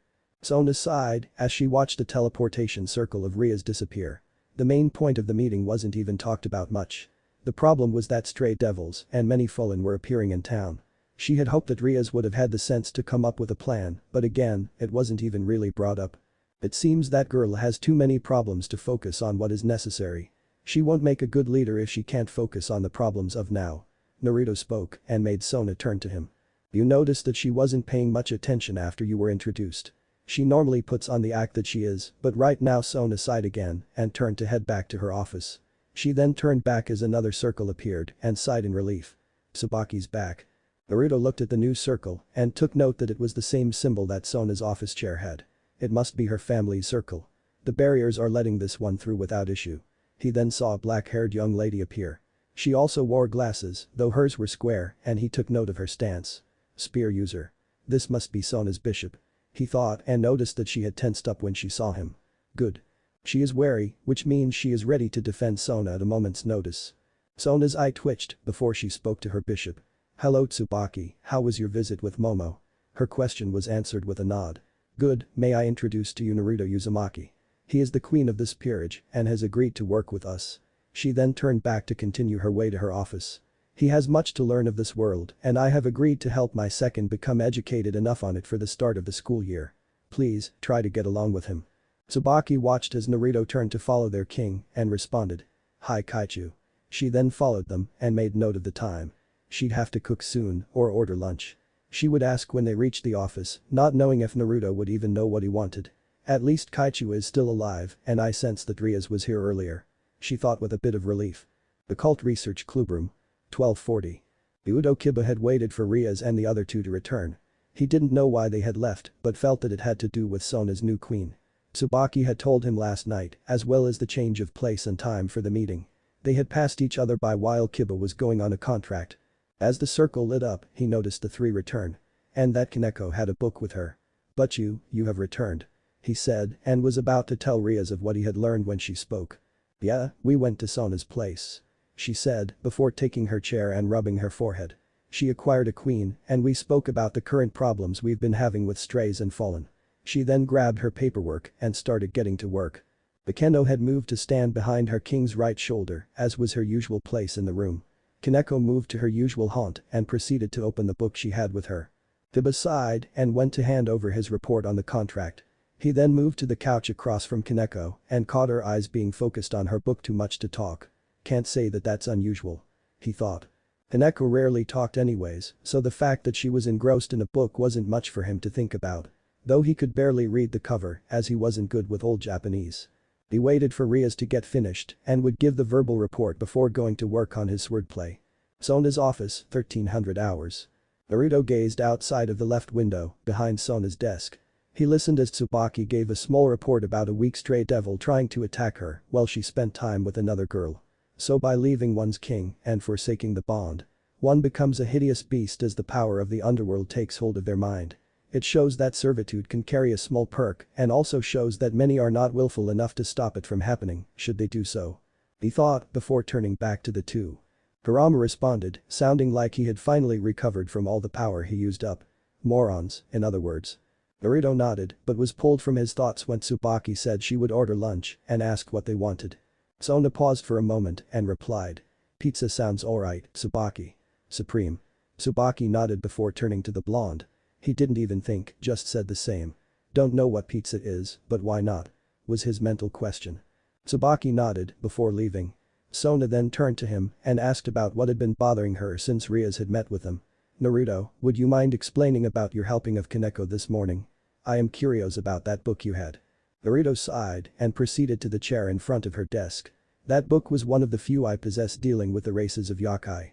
I cannot tell you much about the author, but I can guess she is famous in this world to yakai. He paused for a moment, looking to the ceiling. Yakai, in general, need their chakra and sage abilities in order to survive. Without them, they are as good as dead. Not using senjutsu creates many problems. By not taking in the energy of nature, they lose the ability to remain of sound mind. And eventually lose the ability to procreate. When they do not whilst young they never gain the second ability. If she starts her heat cycles soon then her chances vanish even faster. He explained before looking back to her. I didn't answer her second question as the only thing I know about the shadow-type kitsune is that they went extinct. As you may have learned, I was not a yakai before coming here. He said and Sona nodded to him. I would have to check the full Citri library for more info on the yakai faction. I possess only a few snippets here. She said and decided to grab her chess set again. Do you know how to play? She asked. He nodded but felt like this would be a defining moment for them later on. Hi, though I haven't played much. My home was more focused on shogi and go than on chess. He decided to let her set it up and knew that he would be able to win this match. If she played like she did with Rias. Once it was set up, he began by moving a blue knight to the right from that same side. It was only the opening move and his own style mimicked his style in combat. To react instead of plan out everything beforehand. Sona stared at the chessboard, her eyes slightly widened. Her mouth open in surprise. The chess match had only lasted for nearly 25 minutes, but Naruto had her in checkmate. She would only remember her rule about it a few minutes later, as the outcome of this game was a surprise to her. Tsubaki walked in just a few moments later with a large pizza box. She saw Sona looking at her chessboard and also looked at it. She sweat dropped a moment later. Shit, does she remember her rule about losing a match? She asked herself, but approached the desk and sat the box down on it. Aichu, lunch has arrived. Tsubaki said and Sona turned to stare at her for a moment. She saw Sona's eyes widen even more and realized that her king just remembered that rule. Yep, this will get awkward soon. Sona then gazed down at the pizza box, which Naruto was also looking at. Arigato Tsubaki. She then turned back to Naruto. How about a rematch? She asked nervously. Naruto didn't know why she was nervous, but nodded. Why not? He then moved differently in the next match's opening. It was now past 1500 hours and Sona was gazing at her new queen with a sweat drop. He had won all 4 chess matches they had played. He's good, but how is he winning? He doesn't know about my rule for chess, does he? She mentally asked herself. Even Tsubaki was gazing at him with surprise. Sona rubbed the bridge of her nose and decided to ask Naruto how he was winning so easily. He had only lost about a third of his pieces each game. How is it that you are winning so easily? What is your strategy? She asked slowly, still coming to terms that she would now have to marry him. According to the rule she set up after breaking out of her previous engagement. Naruto chuckled after she finished asking and focused on her. It is simple, Sona Citri. You were trying to counteract a strategy you thought I was using when in fact I had none. How can one counteract a strategy that does not exist? He explained and asked her. Sona's eyes widened but he continued before she could try to answer. One thing I have learned in my time as an Anbu is that against another strategist. Or in open combat, one is best throwing strategy out of the window. No plan survives first contact with the enemy in an open setting and contingencies must be in place when devising a strategy for taking out one's target. He then paused and looked towards the ceiling. Against a strategist or in fully open combat, I use a reactionary type of strategical process. I only set a goal and then react using mental and physical reflexes that make most look slower than a snail. It has helped me survive and even win many battles and games of strategy. Sona closed her eyes and sighed. Unpredictable then. I suppose that being so would mean the end of many and be a strategist's worst opponent. She then slumped her shoulders. Just wait until my family hears about this.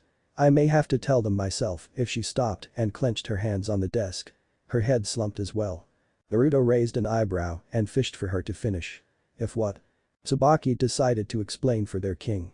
Sona Kaichu was once in a marriage arrangement with another high-class devil. She didn't want to marry the fool and challenged him to a chess match. If she won, then she would be free. If she lost, then she would have to follow her family's wishes and marry the man. She paused for a moment to see if Sona would object to her explaining it to him. When she noticed Sona nod for her to continue, she turned back to him. She easily won that match, from what I have heard.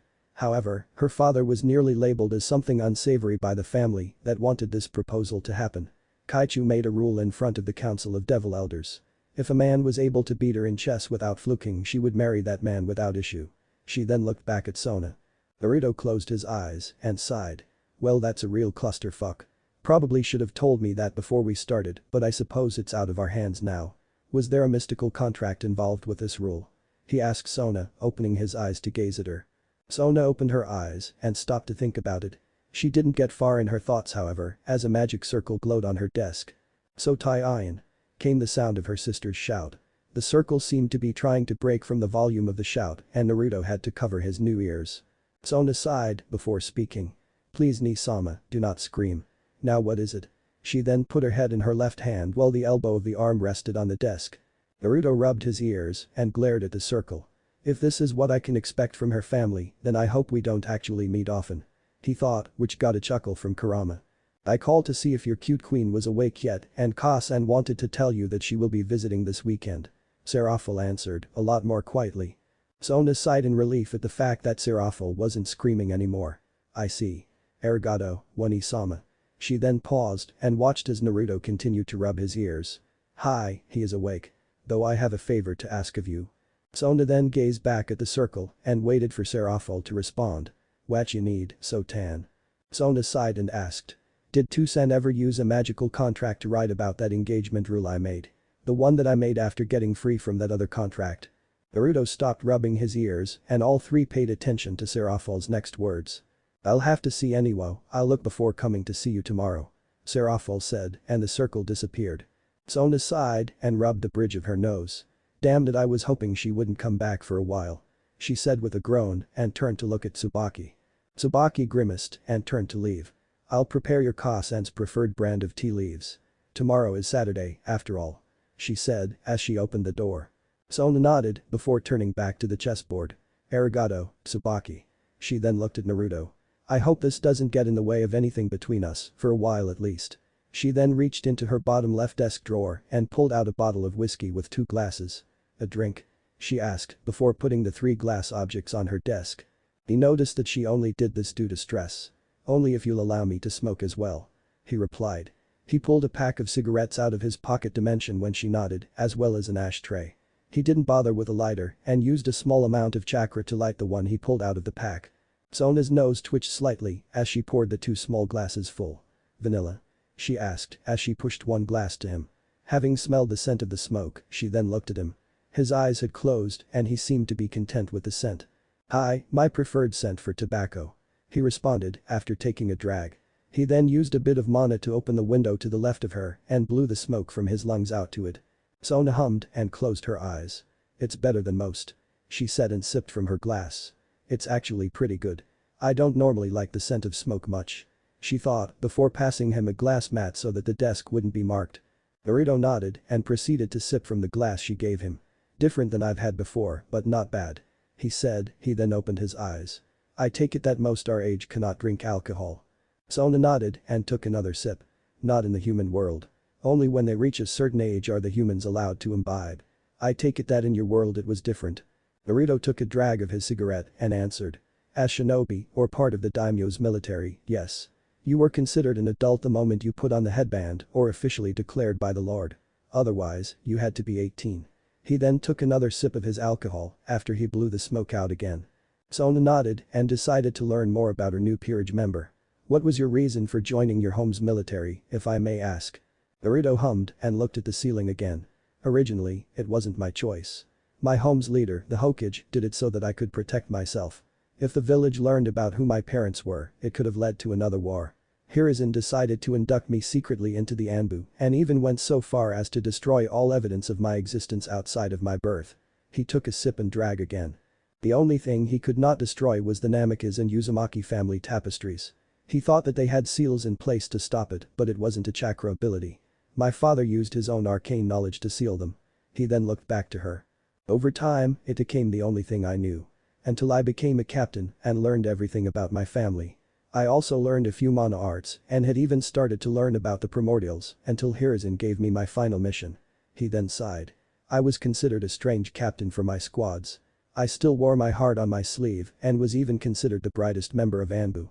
I became the commander around a year before I had to take that mission. He sighed and swirled the whiskey in his glass around a little while staring in it.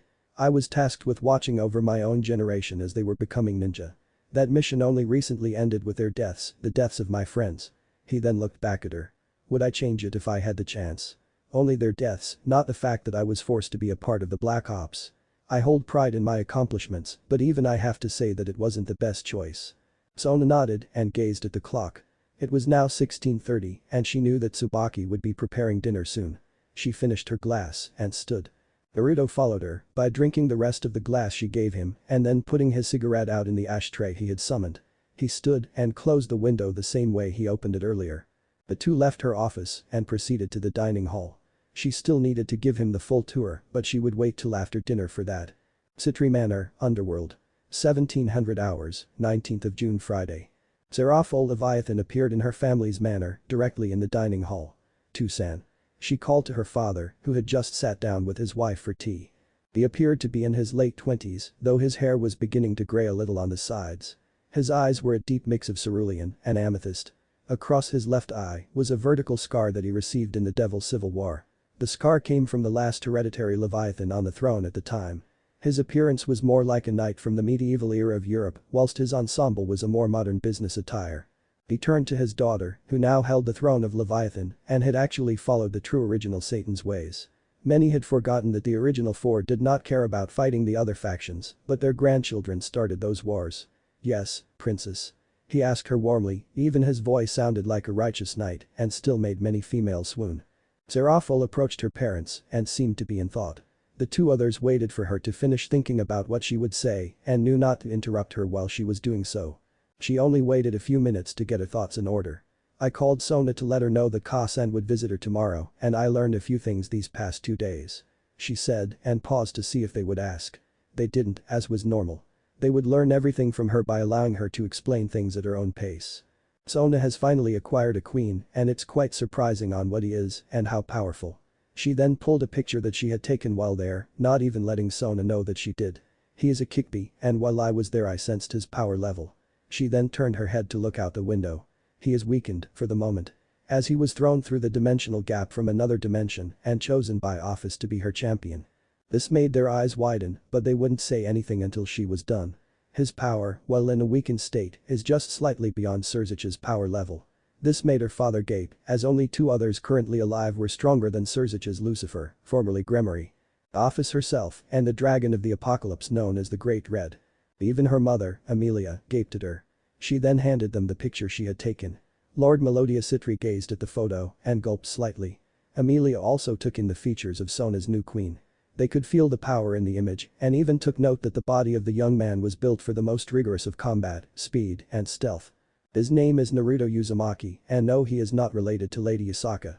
His mana element is shadow and his body appears to be designed to fight against things even stronger than Surzich's. She finished and watched her parents take in everything she had said. After a few moments, they turned back to her. She then decided to ask about Sona's rule. When I called Sona earlier, he had awoken. Sona, however, asked me to see if the rule she set up for chess matches was written down with a magical contract. Was it, Tucson? Melodius had to stop for a moment and cast his gaze upwards. He was still reeling at the fact that his youngest daughter's queen was apparently so powerful. And the young man appeared too young for the need of such strength. He had to think about Seraphol's question. I do not believe so. Shall we go check? He asked. Seraphol nodded and even Amelia rose to follow them. The office of Melodius was much like Sona's personal office. It had more windows and a small patio balcony that allowed him and others to step out. There, one could look over the garden that Amelia had started and tended to for centuries. It was his gift to his wife, who was quite the botanist and even alchemist. He sighed once about the fact that Seraphil didn't follow in her mother's footsteps, but at least Sona had somewhat done so. The three approached his desk, made of a rich mahogany wood that was cultivated 2 centuries before. He sat in his chair and began looking through the drawers for the rule that he decided to write down after Sona gave it. It would take a few minutes, as he still had much paperwork littered throughout the desk and drawers. Amelia was glad that she didn't decide to take an active role in the family's upkeep, she only helped when the head servants couldn't make it. She preferred her garden over paperwork. Too bad our daughters are too much into being heads. She thought with a silent sigh. After nearly 10 minutes, Melodius pulled out the paper he was looking for. Well, here it is. He then cleared a space on his desk to study it, he went through the wording, while Seraphil cast a detection on it. I'm not sensing a mystical component on it, is this the only copy? Seraphil asked in a serious tone. She waited for her father to get through reading the paper. As he finished, he cast his own detection spell on it. It's not the only copy, but I can sense that both were not made with magic. So I can safely say that her worries need not stay on this. He said, which made Seraphil sigh in relief. Why are you so worried about this yourself, Sarah-chan? Amelia asked, making Seraphil turn to her. Her voice was so much like Sona's, but her eyes looked like sparkling emeralds. Her hair was a deep ocean blue. The Leviathan looked at both of them and seemed to be a little nervous. I think that her new queen may have won a match or two. I'll have to check with her when we go tomorrow, Ka-san. She said, which made the two parents raise an eyebrow. Don't you have duties to attend to? Melodius asked. Seraphil shook her head. No, I'm currently on leave until December. So I can spend some time with the family. She then turned to her mother again. I want to test her new queen and make sure he isn't negative about the situation. She said, which made her mother nod. Alright then. We'll go see Sona-chan tomorrow. Amelia said, before standing to leave. Seraphil turned to her father and thanked him before she left as well. Damn it, my little girl might be engaged now to an unknown. Would you find this funny, father? His mental query would not be answered, as most of the Citri family was killed in the Devil's Civil War. Sona's Manor. Rear courtyard. 1900 hours. Sona finished giving Naruto the tour, showing him the back area of her home. It had a few sakura trees and an island in a small pond that housed the largest of those. There was also a garden, and he could smell the medicinal properties of some of the plants. It also held quite a few rose bushes. Sona turned to him and noticed his analytical gaze at the roses. She was also able to tell that he was hiding some pain at seeing them. He must have a deep memory of roses, probably lost someone who liked them.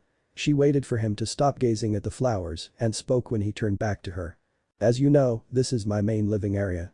Since you do not have a place to stay, I would be glad to offer you housing here. She said lowly, even though he and Tsubaki could hear it. Naruto looked to the sky for a moment before he sighed and nodded. I suppose that would be best. I must thank you for your hospitality, and I am willing to see just where this will take us. He then turned to the pond and started walking toward it. I shall meditate for now, I believe that you will want to test me at some point. He said, as he placed a foot on the water. Sona and Tsubaki gasped slightly as he walked across the 20-foot wide moat of water surrounding the small island. What is he, flipping Jesus? Tsubaki thought and winced as she thought the name of the son of Yahweh. Sona's eyebrow twitched when she heard a telepathic laugh. It was actually two beings laughing, one she recognized. What else, can he fly without the need of wings? She mentally asked and Kurama responded. Hi, he can. Sona then sighed. Tsubaki, she called to her bishop. Tsubaki turned to her. Hi Kaichu. Sona then turned to her. Let's keep this quiet until he decides to reveal it to others. We don't need others griping for his service. Tsubaki nodded, not knowing that the shinobi could do more than walk on water. Hi Kaichu. She responded, she then paused for a moment. Momo would like to meet with you tomorrow, she feels like she is ready to join. Sona hummed and watched as Naruto sat beneath the tree to start meditating. Very well, bring her here tomorrow. Around 9:30 would be a good time. Ka-san won't get here till close to 11, so that should give us plenty of time to speak. She then sat on the bench near the pond and watched as the area seemed to brighten up slightly. Even the tree behind Naruto seemed livelier and she could sense that he was using that senjutsu he used earlier when Riaz and her two followers were there. Tsubaki nodded and turned to leave. I will tell her Kaichu. I shall return shortly. She said, but stopped when Sona spoke again. That's alright Tsubaki, you don't need to return. We'll be fine. Sona then kept gazing at Naruto, she wanted to figure out exactly what he was doing. She then pushed some mana into her eyes and her eyebrows raised. She didn't notice that Tsubaki had nodded and left, she only noticed what was happening around her new queen. He was absorbing dark energy from all around him and then releasing a lighter energy out. This energy was affecting the plants, water, air, and even the very earth he sat on. It seemed to be purifying the area of some taint that she only now noticed from his action. She also noticed how the animals that frolicked around at times seemed to approach the pond and gaze at him. Even birds, who were usually going to nest at this hour, landed on the tree. Some even braved landing on him. It was a strange phenomenon, and yet it made her feel more relaxed than she had been for a number of months. She closed her eyes and almost smiled at the peaceful feeling in the air of her property. She even smelled that her roses were healthier now and her other plants were doing better as well. She decided to sit there for a while. They would return when he was done, as the evening was approaching nighttime more. The weather was nice enough, even if the air was starting to cool a little. Naruto's mindscape, Kurama's den. Naruto sighed as his senses told him a few things. He could sense a lot of negativity circling the planet, a lot of which was hatred. Some other things, like greed or even a type of power lust, although those others were far outshined by the malice this world seemed to possess for its inhabitants. "This world, can you feel it, Kurama?" he asked. The Bij nodded as his eyes were closed as well. "Hi. This world is soaked in the blood of those filled with pure rage. I'm sure you can feel the inside being almost too abundant. It will need some yang to help kick things off," he said. Naruto nodded and opened his eyes. "You do know that you no longer need that guys, right, Kuro-chan?" he said. The fox opened its eyes before sighing. When next it spoke, its voice changed to a female's. And didn't sound so loud. "You're right. I suppose it would be easier to not hide my true self." The fox's form then glowed slightly before shifting to be smaller. Naruto turned to watch as he had only seen the great Bijk in this form once before. What appeared from the bright light at the end of the transformation could only be called a visage of beauty. At least to those who would like such a visage. A young teenage girl appeared with hair as orangish red as a fire and held in a high-top ponytail. Her skin was a lighter tan than his own and her face was a near visage of the perfect Mo kind. Her height was as small as Kaneko Taoju and her form was near that as well. Though she had slightly wider hips and her breasts were at a high B-cup size. Naruto would have looked away at the fact that she was naked, but this would be a serious topic to discuss with her. The teen-looking woman opened her eyes and they were as red as her fox forms. Her tail stretched and her rabbit-like fox ears did as well. She also stretched, putting on a show that many would have died just to glimpse. Naruto kept his eyes on her own as she finished stretching. She then pulled her chakra out to clothe herself in a black yukata shirt and black hakama-styled pants. Naruto smiled slightly before he closed his eyes. The area around them shifted and turned into a white space. It only took a moment before color and objects appeared around them. It was an old Shinto-styled temple and courtyard with mountains and forests surrounding it. A pond, a river, and a few sakura trees appeared in the area they stood. A few benches and even a well-cut grass area appeared to his left. Near the grass a small shrine appeared and a covered sword rack. The now revealed female smiled. He remembered it. "Arigato, Naruto-kun," she thought and walked to her friend. She had never told him though that she would love to have more than friendship with him. Even if that was only a dream. Star. Naruto then opened his eyes and stared directly into her own. He then moved forward and embraced her. "It's good to see you again, Kurama. Your other form was a bit disappointing," he whispered into her ear. She laughed and wrapped her arms around him even tighter than his own hold. Almost like she was afraid to let him go. "Hi, but it was necessary for that mission if anyone would have broken past your mental shields and found me in this form," she said lowly. Naruto sighed and nodded as he pet her head. "Hi, you may be stronger in this form, but there is a bit more of a vulnerability to chakra with it. At least we don't have to worry too much about that now." He spoke and then let her go. She let go of him as well and pouted slightly. "True, but my full Bijk form is uncomfortable." Naruto chuckled before his gaze turned serious once more.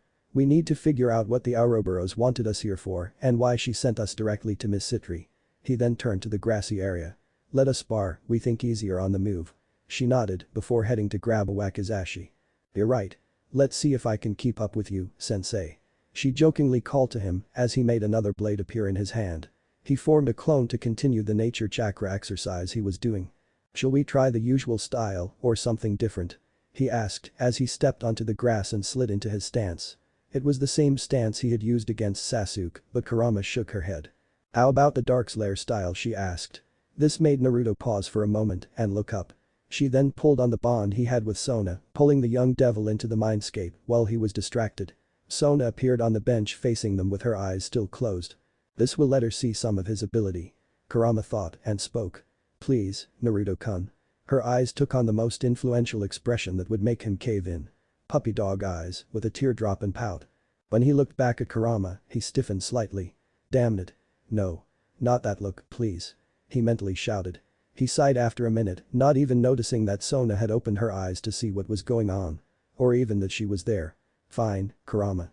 We can use Darkslayer, just please remember you didn't finish the styles training yet.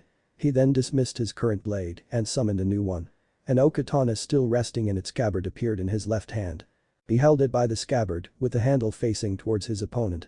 The way he held it was also like a classical samurai, the blade's edge facing the sky while inside the scabbard. The scabbard was purple, with a golden darkness symbol on both sides and near the bottom of it. A dark gold circle encased by another much brighter circle of gold. The scabbard also had a darker purple cloth tied around it just below his hand. The handle was a mix of black cloth and white wood surrounding the tang of the blade. The tsuba and pommel were made of a gold-like metal. Though Kurama and Sona could tell it wasn't gold, just colored to look like it. The actual hilt was shaped to look like a full moon, but had a darker colored circle around it. Sona gasped at the beauty of the blade, even if she was still wondering what was going on. "Shall we dance, Kurama?" Naruto asked, his tails taking a lazy swing motion. Almost like there was a breeze blowing them back and forth. Kurama smiled and assumed the same stance he now held. Looking as though they were standing and watching something in a casual relaxed pose. Only they held sword in the opposite hands of their dominant ones. "Of course, Naruto-kun. Just one moment." She then turned to look at Sona. Naruto glanced at where she was looking and almost sighed. "Welcome back to the Seal Sona Citri, I have brought you here so that you may see some of Naruto-kun's ability. While we figure out a few things, you will see just how hard it is for most things to fight your queen." She then placed her right hand on her chest and bowed her head. "I am Kurama, though you now see my preferred form. I am the Kikbi that Naruto-kun contains within him." Sona's eyes widened as she now recognized the feeling of power this young girl seemed to give out. Naruto sighed again, but knew that he wouldn't be able to say anything about it. I suppose it would make her test be less of a shock. He thought, though he doubted that Sona wouldn't be shocked if he had to use his chakra spells. "Let us begin now, Naruto-kun," Kurama said as she turned back to him. The two nodded and flicked the tsuba of their blades to loosen the swords from the scabbards. Sona did not know what was going on or how she had appeared in such a beautiful temple. But she did know that the orange-haired teen-looking girl was Kurama. Power signatures couldn't lie, and her own ability to sense the world around her was nearly as good as her sister's. Some would even say it was better than that. Sona heard Kurama's welcome and explanation next. "I'm back in his seal. This doesn't look like that so," she then heard Kurama say let us begin now and watched them take a relaxed and yet at the same time tense stance. A fight. No, a spar. She would at least be able to see some of her new queen's ability. She just didn't know that this fight would make her both fearful and aroused at the fact that he was so powerful. Later, she would need some time alone to deal with the second part of it. Naruto and Kurama then shot forward, almost like lightning, and collided their swords with a loud ringing sound. They had both left brief after images at their starting point, and Sona now knew that they were so fast. Fast enough that even Surzich's knight would have trouble keeping up. The two continued dashing around the grass field and colliding their blades. All while leaving images that stayed around for 5 to 10 seconds. They even sheathed their blades a few times and used the scabbards as weapons, while also using katas that Sona knew were designed to deal out mass amounts of damage. It continued like this for 30 minutes before Naruto decided to give a lesson with this spar. "You remember the theory of space-time manipulation, Kurama?" he asked as they started colliding blades in a fast-paced wave-like wall. The theory of using not seals, but pure chakra to tear through reality's barriers and send something from point A to point B without moving yourself. Their blades slashed together again before they leapt back and Kurama paused for a brief moment. She nodded and sheathed her blade. "Hi, sensei. It is theorized by the Nidaime Hokage and the Yondaime that you wouldn't need seals to use a type of reverse summoning that is nearly equivalent to their Horatian techniques. They never completed it as both were killed before they could try well, one was killed, the other sacrificed himself." She then looked at Naruto. "Why do you ask?" Naruto smirked before sheathing his blade and turning to the left. "Watch, Kura-chan." He then flicked his sword back into the ready position that they had used at the start and focused on the tree he was looking at. A small amount of chakra surrounded the blade and scabbard he held in his left hand. Kurama and even Sona could sense the buildup of such a small amount of power, yet it was also dense. He then quickly drew and slashed his sword forward, yet slowly flourished and sheathed the blade. As the katana clicked into the sheath fully, a number of lines appeared on the tree. Those lines looked like small silver flashes of light and they appeared in a circular kind of sphere. In a flash, those lines cut through the tree at a speed that not even Kurama could see with her eyes enhanced. This caused her eyebrows to shoot up near her hairline. Sona, who had been watching everything, gulped in fear. Though she also rubbed her thighs together. Naruto then turned back to the two. It is no longer just a theory. It requires control and power equivalent to the Sanbi's reserves. It is a chakra formula, much like the tailed beast bomb. The ratio, as I have worked out, is 1 in yang and 8 in yin. Times the distance by meters, divided by the strength level of harder resistant materials. For flesh, there is no need to divide, as it is a weaker material. He paused and looked back to the tree that was now splinters. That tree, for instance, would have divided the ratio formula by 12. Due to its strength and life force. Solid materials like metal, you cannot divide 4, as that would make the technique weak. He then turned back to them. The next biggest factor is your willpower. You have to will a single slash to become multiple and at the same time will them to appear at the target. Kurama nodded, though she was blushing at the display of the technique. And what are you calling this technique, Naruto-sensei? She asked almost breathlessly. Naruto looked back to the wreckage of the sakura tree he had cut down. I call it the Judgment's Divide, though I may call it Judgment Cut. He smelled their arousal, though it wasn't something he was used to smelling. He shrugged it off and turned back to them. I hope this demonstration was enough for now, Sona. But we need to leave, it is nearing 2000 hours. He said, before sending both himself and Sona out. Kurama dropped to her knees and finally rubbed her own thighs together. Damn it, he can get me so hot sometimes. I'll need to take care of this, as she thought, before removing her hakama and beginning to pleasure herself. Sona's manor. Rear courtyard. Sona opened her eyes, at the same time Naruto opened his own. She felt a mixture of both fear and arousal at what her queen had showed in the seal. She tried to hold the arousal back, as well as the fear. But Naruto saw through the second. You do not need to fear me just yet. Sona Citri. She looked at him as he crossed the water, approaching her after he had spoken those words. I promise that as long as you do not turn into a tyrant you will never need to fear me. He stopped directly in front of her. She had to look up to see his own eyes and they showed that she really wouldn't need to fear him. She couldn't help feeling more aroused and hopeful at his next words. I never go back on my word when I say I promise not even the forces of creation will be able to stop me. Universes will break before I go back on a promise. For that is my nindo. He turned to head back to the manor. Also known as my ninja way. It has always been like that. Sona's breath hitched slightly as she could hear the truth in his words. She felt even more waves of heat traveling from both her heart and her stomach. Her eyes widened slightly and she froze for a few minutes. She almost whimpered after that brief time. She then noticed that he had already went inside the manor. She made to follow but almost fell to her knees. Her legs felt like jelly and her lower regions were almost burning with how hot she was feeling. Shit, what is going on with me? She asked herself. After noticing that it wasn't going to stop, she ran for her own room. She didn't know that Naruto had seen her run, as well as the blush on her face. He had been watching from the roof of the manor and he sighed. Great, I might have made her attracted to me. He then looked up at the sky. You all find this funny, don't you? He sighed again and leapt down to the balcony. He paused in his new room as he heard a moan coming from just a few rooms away. Along with the sounds of a shower running. Well damn. Why didn't I listen to Ikka when she told me girls like the nice ones after they got through puberty? He covered his ears but could still hear Sona's moans for a while. He also now had a label for that strange scent he had smelled earlier. Words are weapons. They said. So be careful how you use them, especially around young women. Damn it, he sighed and turned to head back outside. Sona's manor, master bedroom. 2200 hours. Sona sighed as she laid down in her bed. Her heart was still racing and she was breathing quickly. Her shower had taken longer than she preferred due to the fact that she spent most of it masturbating. She groaned and looked to her left. Her gaze traveling up to the visage of the moon through her window. What is wrong with me? She mentally screamed at herself, wondering why she had done something so lewd as pleasuring herself. She didn't even think of such things often. Only once before had she done that. His power, his skill, his words, why did all of that turn me on so hard? She kept gazing at the moon as it had always helped her calm down. Her thoughts continued, trying to figure out why she suddenly seemed to be so attracted to her queen. They didn't really know each other, so she shouldn't have been so pulled to him. She looked back at everything they had been doing for the past day. She then recalled the matches they had played in chess. She gasped and her eyes widened. It was there, it all started there, she whispered. I created that rule with a vow. She then looked towards the right. Her room was 3 rooms away from Naruto's current room and she could sense that he was outside. She blushed in embarrassment as she remembered that some yokai had sensitive senses. She shook off that thought but kept staring at the same wall. I didn't write that rule using a contract, I vowed. Using mana she then looked at her right hand. The tingling from her earlier actions was still there and she clenched her fingers. Unbidden, a sudden thought came to her mind. Of her holding Naruto's hand whilst they were making love. Her breath hitched and she shook the thought from her mind's eye. Damn it. Stop that.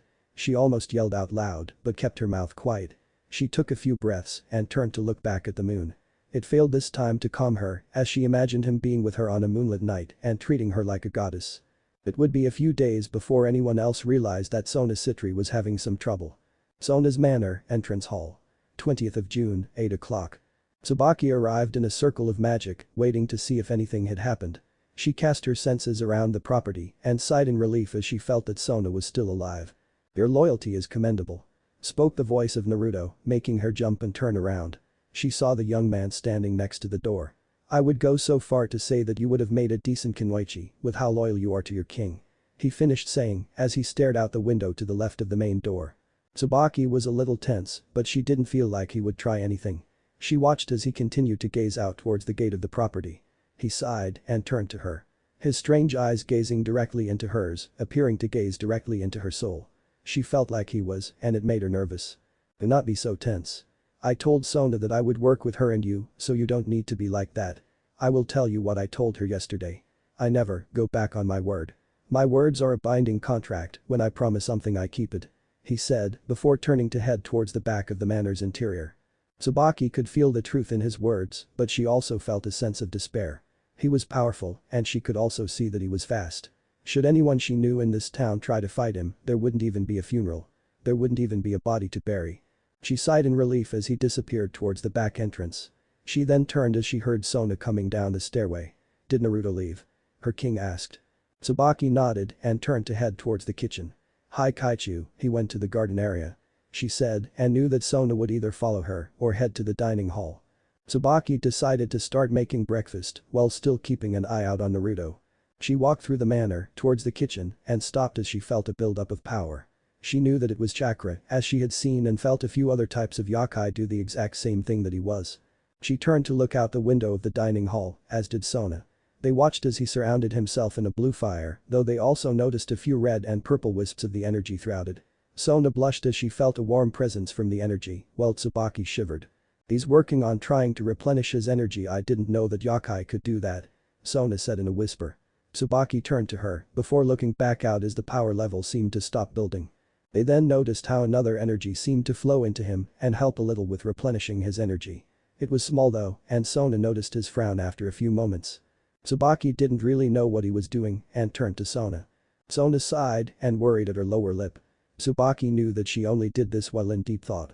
"He is a sage, I noticed that last night. But he is also looking at something in the energy." Sona tuned to head off for her office.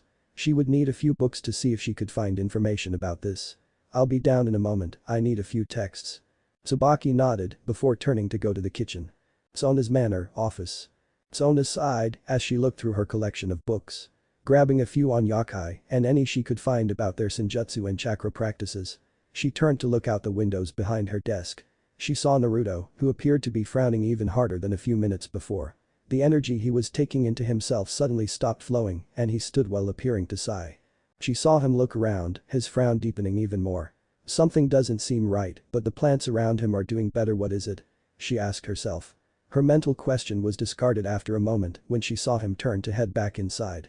She worried at her bottom lip as she usually did when thinking in private. Though it wasn't for long as she turned to head back to the dining hall. She looked to her watch while using a bit of her magic to have the books follow her. Her watch was reading just a few moments from 10 after 0800. She didn't even notice that she had reached the dining hall a minute later as she was still going through heavy thought. She heard the doors leading outside open but didn't even look up to see Naruto enter. She placed her books on the table and sat to open one of the 5 she had grabbed. The smell of breakfast wouldn't hit her for a few minutes, but Naruto's nose twitched as he looked at her. He stayed silent as the smell of frying eggs hit his nostrils. As well as bacon and a few other scents. His eyes narrowed and turned to the front area of the manor. His gaze appeared to reach out beyond the walls and even beyond the boundaries of the property. "We will have some visitors soon, Sona." His words broke her trance and she turned to look at his face. She nodded and turned back to the only volume of text she had on chakra. "We'll have Tsubaki's friend over, she wants to join the peerage and become a devil," she said and kept reading. She stopped when he scoffed and turned to look at him again. If you were speaking about an engine, then I am afraid I wasn't talking about that. There is a group of mana signatures approaching from the mountains. Their energies don't appear friendly. His voice sounded out, he then turned to her. I'd estimate about 38 hours before they arrive. Sona's eyebrow arched as she looked into his eyes. You can sense them when they are so far away. At his nod, she turned back to the book. She then heard Tsubaki walking into the dining hall and smelled the food. She didn't think about much else, but did plan to test her new queen with whatever was approaching. Sona's manor, front courtyard. An hour later. Naruto stood on the roof of Sona's mansion, watching the road as vehicles passed by. He made sure that none could see him by bending the light around him with mana. He used to sigh at the fact that illusions were nearly impossible for him with chakra, though his own experiments had yielded some progress. It's easier now that I have a version of Sasuke's eyes, but I'm more comfortable using mana for it. He watched as more vehicles passed with this thought. He also noticed that Tsubaki had left a few minutes before. He sensed her and a human approaching. He sighed as he saw them walk around the corner from the southeast. I suppose that she would need more followers. At least she seems to be giving them a choice. He waited for them to reach the gate and noticed Sona heading for it from the front door. As Sona arrived at the gate, he leapt. As silent as he was, he knew that they would notice the dust from his landing. He quickly dissolved the illusion around himself and fell the last 40 feet. His landing was silent, but his appearance startled Tsubaki and the girl she was leading. He stood slowly as Sona turned to him. Are you going to be spending most of your time up there? Sona asked him before turning back to the other two. Welcome Momo. I trust that your trip here was pleasant.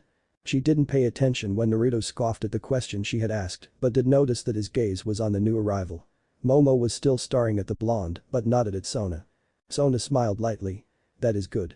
Before we begin, I would like to introduce to you my second in command. My queen piece, Naruto Uzumaki. She then turned to head back into the manor. Please, follow me. We will continue in my office.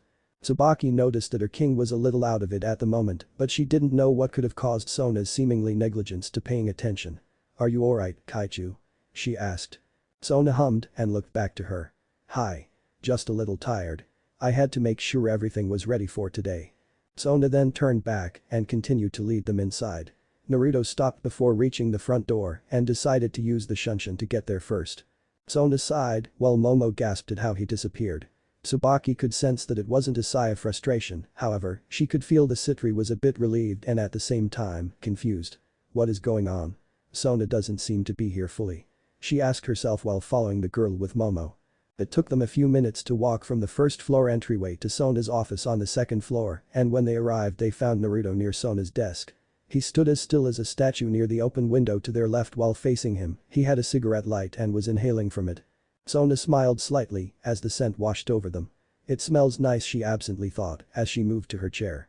She would later wonder why she thought that, but it wasn't an issue for that moment.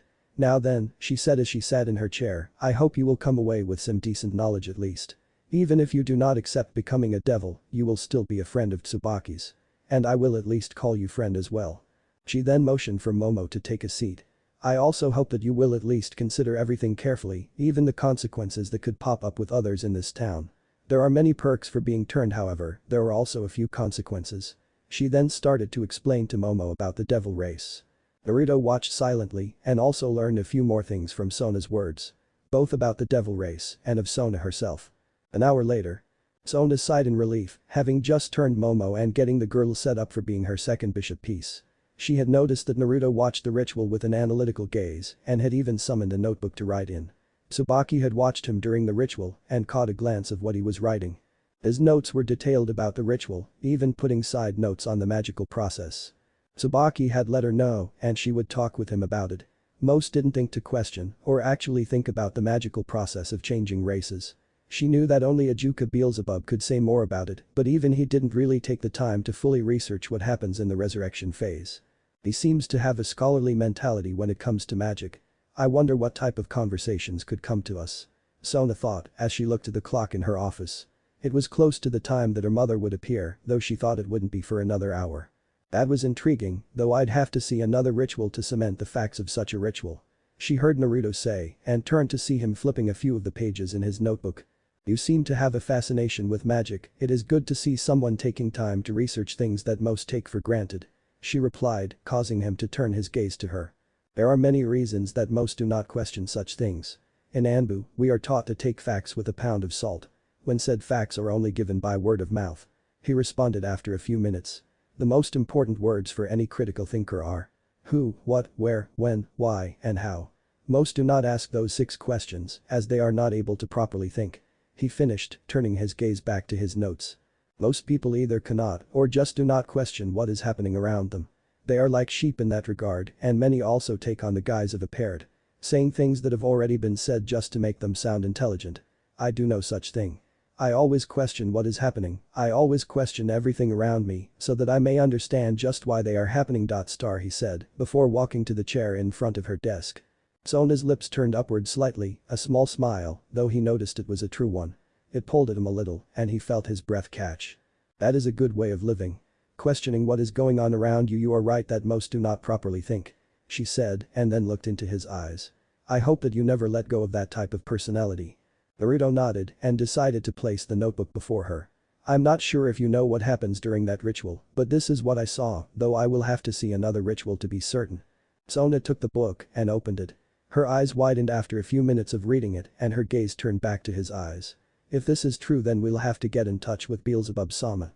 He is the one that made the evil pieces, so he might know more, but then again, I can't be certain. He has so many projects going on that he might not have been able to fully research or test what happens. Naruto nodded, though motioned her to keep the notebook. He made a copy of it that he placed in his personal pocket dimension and stood up. He moved to her right as another magic circle appeared a few feet behind the chair he had just vacated. So Tan. Came the shout of Seraphol Leviathan as she appeared with their mother. The Leviathan then leapt over the desk to hug her sister, but was sent flying the other direction by a backhand from Naruto. The resulting thud was loud, as was the groan from said Satan. Please do not do that again. Naruto spoke while rubbing his left fox ear. The other two gazed at him with wide eyes and Sona's mouth was open slightly. There was another groan from the still stunned Leviathan and Sona turned to the body of her sister.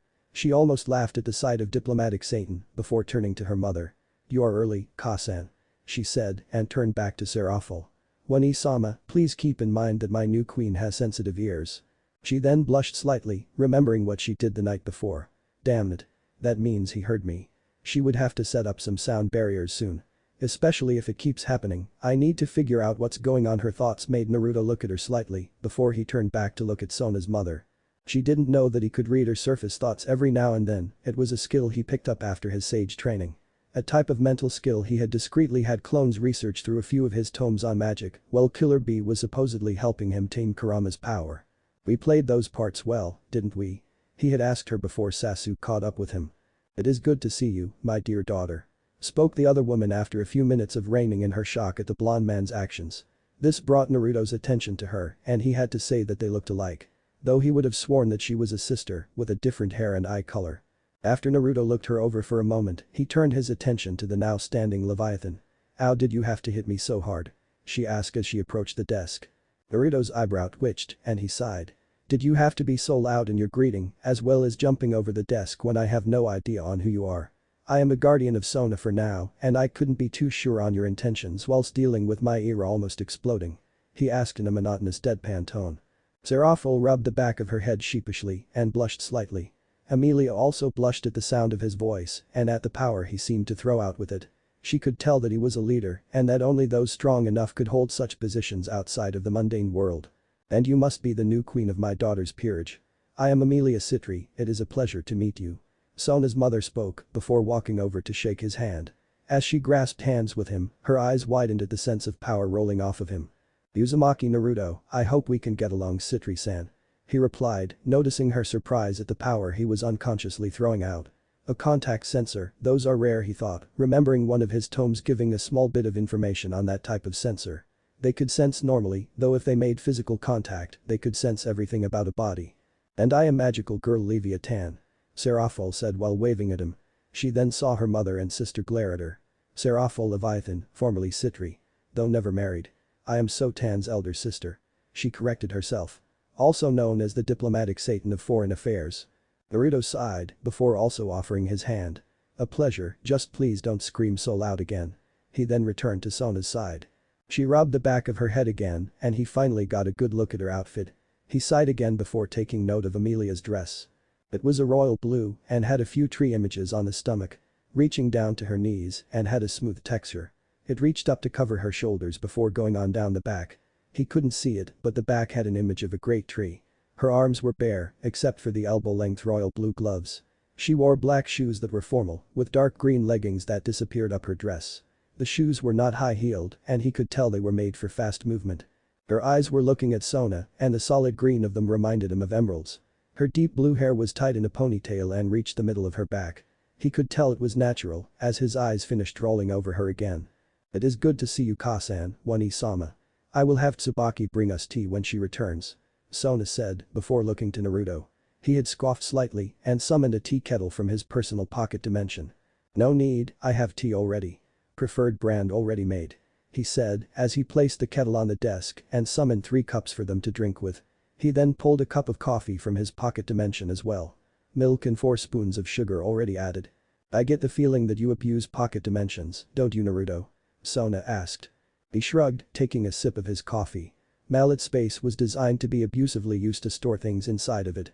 Mages have long abused it before I was born, what is one more user abusing it when there have already been so many others?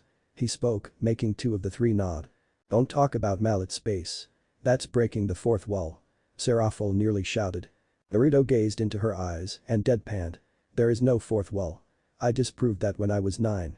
He then pulled a notebook out of his space, as well as a vial that held a silvery smoke-like string in it. "My notes and memory of that day." He also pulled a pensieve out. Seraphol stared at the objects with a sweat drop rolling down her forehead. "How the hell do you have a memory viewer?" she asked, turning her eyes back to his. "I made it and it is actually called a pensieve." He spoke in a monotone. This made the other 3 gape at him, as most magicians never went into enchanting at such a level. Only the great Mephistophels of the underworld still actively used enchanting and rune crafting skills. Ajuka Beelzebub only used them for making the evil pieces and a few other projects, but not so actively. "Does it work?" Sona asked after regaining her composure. Naruto nodded and placed it on the desk. Though he did have to levitate it there as he still had his hands full. Taking a sip of his coffee, he responded. "Hi, it works. One of 13 working models I've made. Since I only had tomes of how to make them, I had to use the trial and error approach with over 30 of them failing." Sona's eyes gleamed a little. "No wonder you pick up knowledge so fast, you have to be a prodigy," she whispered, though they could all hear it. She had noticed this after showing him a few things about the world. His eyes saw nearly everything and he could remember it all as well. Naruto sighed, taking another sip of his coffee. "My IQ was nearly 200, but I prefer to work more than the standard genius. There were only 2 people I know of that broke the 200 line, my friend Shikamaru and his father. They were the laziest geniuses that I've ever had the pleasure of knowing." He sighed and took another sip of coffee. "Though I did have to play the role of an idiot with an IQ of below average." Sona gazed at him, as did the others, watching as his eyes seemed to glaze over in memories. It would be a few minutes before he returned from it, so Amelia turned back to look at the objects he had summoned. She then looked at her youngest daughter. "So, Sona-chan, what are your plans for this year?" Amelia asked. The Cult Research Clubroom, 11:30. Kaneko Taoju sat on the couch she preferred to sit on, munching on a few cookies while still reading the book that Naruto had given her. Her focus was on the book so much that she forgot to leave her ears and tail hidden. Riaz watched as Kaneko's eyes slowly moved, reading the book and causing a slight frown to appear across the Nikasho's face. This made the Gremory heiress feel a small amount of worry as Kaneko's tail twitched in the same way a cat would show annoyance. "Kaneko?" Riaz asked, knowing that the girl would only pay enough attention to get the gist of a conversation. "Are you alright?" Kaneko didn't respond for a few minutes. She finished the chapter she was reading before turning to stare at her king. "Fine." She responded in one word before turning back to the book. Riaz winced at the tone as she felt like it was colder than usual. Okay, she's a little angry, she thought and turned as the door opened. Akeno stepped inside and gave her a folder filled with papers from her brother and carried the symbol of Lucifer on the folder. After opening the folder and reading a few key pieces from the first page, she sighed. "Damn, we can't do anything about this. Sona will have to deal with it." She then continued to read while mumbling to herself. She stopped after reading a bit of the last page, her face going pale. Akeno, she turned to the half-fallen. "We need to get a hold of Sona. We may not have any control in Kuo after this." Akeno narrowed her eyes slightly in a questioning gaze, but nodded and crafted a spell circle to get a hold of Tsubaki. Riaz turned back to Kaneko as the younger teen made a noise that sounded like a whimper. The young girl seemed to sweat slightly and her eyes were widened as she started another page. Riaz frowned even more than she usually did when dealing with things that concerned her. She was still focused on her contract with Riser, but she did worry more about her peerage than that issue. "What is it, Kaneko?" she asked a young girl. The white-haired Nekashu didn't answer, and after a few minutes of the young girl staring at the same page, Riaz sighed. "I'll have to read that book if it's causing her to be unresponsive, then I need to know." She nodded after that thought, planning to either swipe the book later or make a copy. Sona's manor, 1600 hours. Tsubaki walked into Sona's office after knocking on the door. "Kaichu, Momo has moved into the room at the beginning of the hall," she said before turning to Sona's mother. "Good afternoon, Lady Citri. Leviathan Sama." The three looked to her, while the two ladies nodded to Tsubaki. Sona thanked her bishop. "Arigato Tsubaki. I trust that it wasn't a problem." Tsubaki nodded to her king. "Hi Kaichu, no problem with that. However, Akeno contacted me not too long ago. Riaz needs to speak with you, and it is urgent."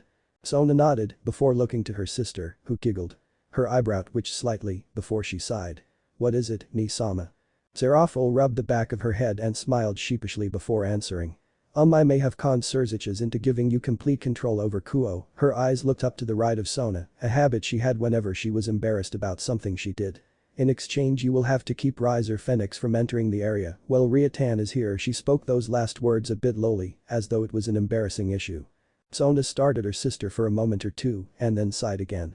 "Please tell me you didn't mention my queen to him." Sona didn't ask, and Serafal's head dropped slightly. Maybe," the Leviathan replied. "I might have mentioned that he could possibly help Riatan's rook with some things, and I might have gone off on a small tangent to Serzi about his power levels." Her voice fell lower until it was an embarrassed whisper at the end. Sona's eyebrow twitched again. "Serafal, I love you, my dear sister. But I must remind you. Do not bargain with anyone when it concerns me," Sona said in a cold tone. They all heard a scoffing chuckle from above them and looked up at the high ceiling. Naruto sat upside down while only wearing his Anbu outfit. His Haori was off in his room for the moment and he had a sword strapped to his back. Another rested on his left hip. It actually sounds like a good deal. Gaining complete control over the town while only needing to help keep a certain individual away and helping another with a few things. "I will have to ask about which of them was the rook though." His voice sounded out as though he were bored. Yet it still made Sona blush and Serafal pouted at the sound. "Why must you sound so tempting?" the Leviathan mumbled. Naruto smirked and opened his eyes while looking at Serafal. "I've been told that my voice is naught but a weapon of seduction." Those words were said by a few of my subordinates, of the female gender even. Serafal grumbled while Sona sighed. "Kiba might have a rival in terms of fangirls now," the younger of the two said. Naruto shrugged after dropping down from the roof. "I don't know who Kiba is, but I can only presume that he could have an army of girls at his beckoning. I don't plan on having the same," he said and then turned to Tsubaki. "Was any of the two I met the one that would need my aid?" he asked her. Tsubaki nodded. "Hi, the only rook that Riaz has. The one you gave that book to," she said before turning back to her king. "Shall I schedule a meeting soon, Kaichu?" Sona glared at her sister for a moment before turning her gaze to Tsubaki. "Hi, we will meet in her clubroom. Tomorrow afternoon." Tsubaki nodded and then turned to leave. "I will make sure of it, Kaichu," she said as the door closed behind her. Sona then turned her gaze to Naruto. "This meeting may not go over well. Riaz can hold a grudge, and if she knows that her brother is the one to sell out her stock in this town," she sighed and closed her eyes. "We may have to find some way to calm her. She is not as powerful as Surzich's Lucifer, but her own power can easily level a few miles," she explained to the blonde. He hummed and thought for a few moments, then he responded. "I could seal away all mana use in the area we will meet with them. Her power is chaotically large, but it still follows the common rules of mana. Only a primordial, or even a primal deity, is able to use mana without following the rules." He then turned his gaze out of the window. "They are the only beings that my usual sealing methods do not affect." His eyebrow twitched as his gaze took in the closest mountain near Kuo. "Our company is picking up the pace, Sona. They'll be here by midnight." Sona nodded after she stretched her own senses out. She turned to her mother and sister. "This will be a good test for you, Naruto. I hope you won't mind us watching how you deal with them. It will allow me to see just what you are capable of." Amelia and Serafal looked towards each other. They nodded and turned back to Sona. Amelia spoke first. "Hi, we would like to see if you are as skilled as you are powerful. It would be nice to know that you can protect Sona, who you are contracted to marry now." Serafal glared at Naruto before speaking. "Indeed. Just know, young man, I don't care how powerful you are. If you hurt Sotan I will destroy you." The last part of the threat was said a bit faster than normal speech, but they all knew what she was saying. Naruto smiled slightly while his gaze still looked out the window. I can respect that sentiment. Maybe I can find a few new precious ones here. He then turned to them, though he wiped the small smile from his face. You don't need to worry about that. He said before turning back to the window. Abandoned Church of Kuo, 1930. On the last row of pews, within the abandoned and derelict church, sat a young girl. Her hair was long and tied into a ponytail and blacker than the night sky. Her eyes were just as black and she seemed to stare out at the altar with a cold look of apathy. She sighed before turned her eyes to the left. Watching as another person sat down on the pew across the aisle. The new person was female and had hair that was nearly as black as her own. The eyes of this new one were reddish purple and were gazing just as coldly at the altar.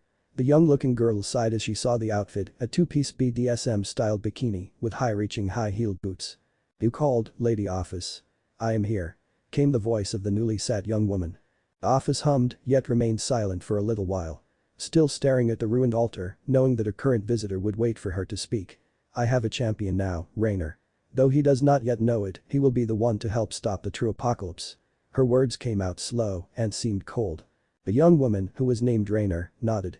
I take it that you would like me to watch over your champion. Is this correct, Office Ama? She asked, turning to the being that could easily destroy the earth. The office nodded and stood, turning to Rainer. Yes, I would like for you to keep an eye out on him. His name is Naruto Uzumaki and he is a Kikbi no Kitsune. Though he has been resurrected as a devil by Sona Citri. She then turned to leave but continued speaking. Do not test him. He is capable of fighting both myself and the Great Red. Be sure to keep me informed of what is happening both here and in the Grigori. Rainer nodded but sighed after Office fully left. She turned her gaze back to the altar after watching her true leader leave. I suppose that plans are changing. Azazel and even Kakabiel would like to have this information. Though they are likely to know soon. She sighed again after speaking and then turned her eyes upwards into the rotting rafters of the church. She formed a magic circle and left after 30 minutes of staring into the darkened area of the ceiling. Sona's Manor, entryway, 2300 hours. Naruto waited by the front door with his eyes closed and arms crossed. He had sensed two other beings in town earlier and one was slightly familiar. The other was far too weak to be of a concern in a fight, but he didn't know if the other one would try anything whilst they slept. Paranoid I may be, but still paranoia has been the best friend of many strong shinobi. He sighed after that thought and continued waiting. He changed his outfit earlier, deciding to wear something even darker and more modern than his typical Anbu gear. He now wore black cargo pants with boots that were just as dark, a belted waist cape that was just as black to cover his 9 tails. The cape held a dark crimson fox's head, resting right over the right leg. His left leg was only partially covered in the front and had the kanji for honor just below the waist. His shirt was now a black muscle shirt with a long left sleeve covering his left arm, while the right was sleeveless.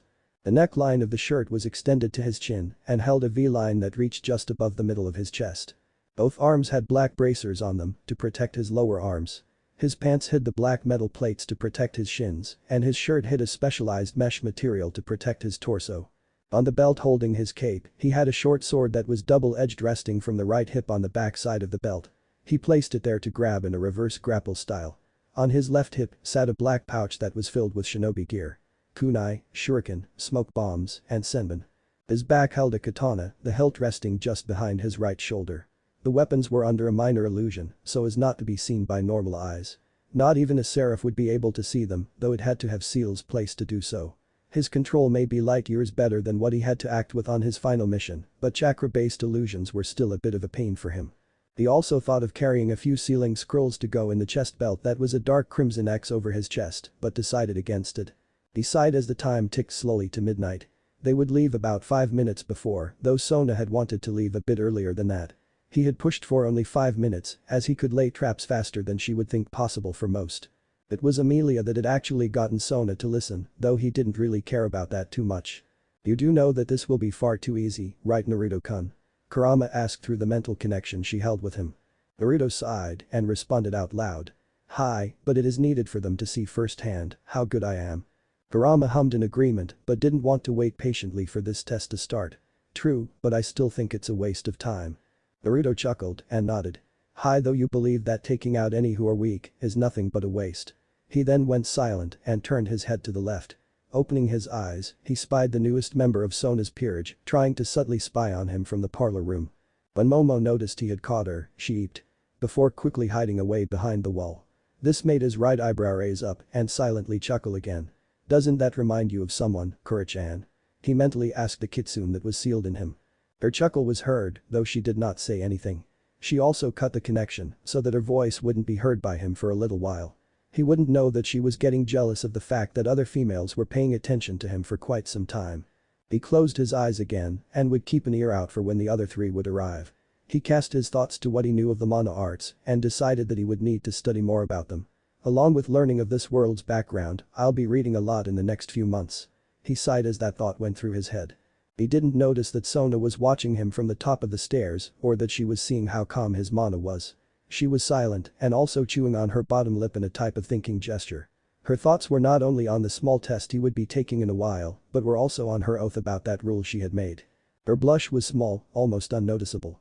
It would have increased if she started thinking about everything she had seen from the other night, from when she was healing him. She was quite a bit more prudish than Ria's, that was a fact that many in the Gremory group knew, but she wasn't exactly against nudity in a private setting.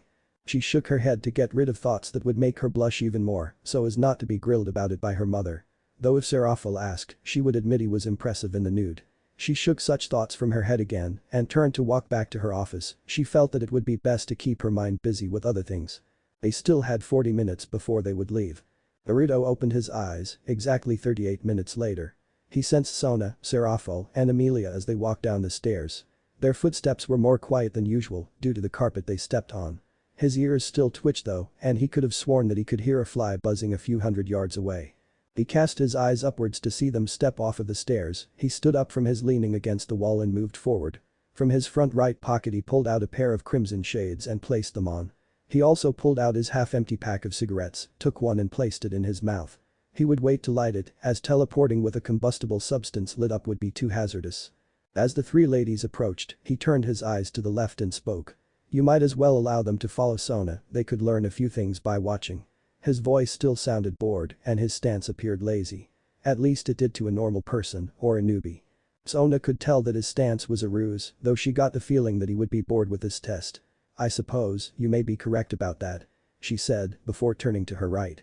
Tsubaki, Momo, come. She tersely commanded. Momo stepped out from the parlor, she hadn't left that room for a little while. She nodded and stepped forth to join the group. She didn't know what was going on, but figured she would at least learn something about being a devil. Tsubaki leapt down from the second story, she then landed right behind Sona's left shoulder and bowed her head slightly. Hi, Kaichu. Sona turned back to Naruto, while Seraphil's eyes glistened in slight interest.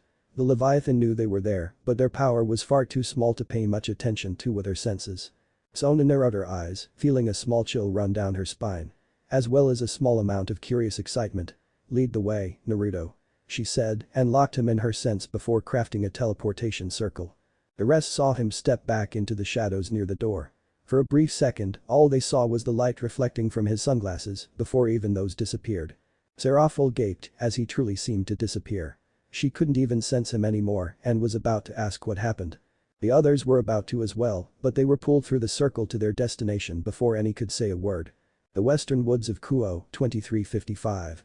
The office faded into existence, sitting on a tree branch as the magic circle of the Citri family appeared below her. From the circle's light, she saw Sona, Tsubaki, Seraphil, Amelia, and a new devil appear. She smirked slightly, knowing that Naruto had appeared here a few seconds before.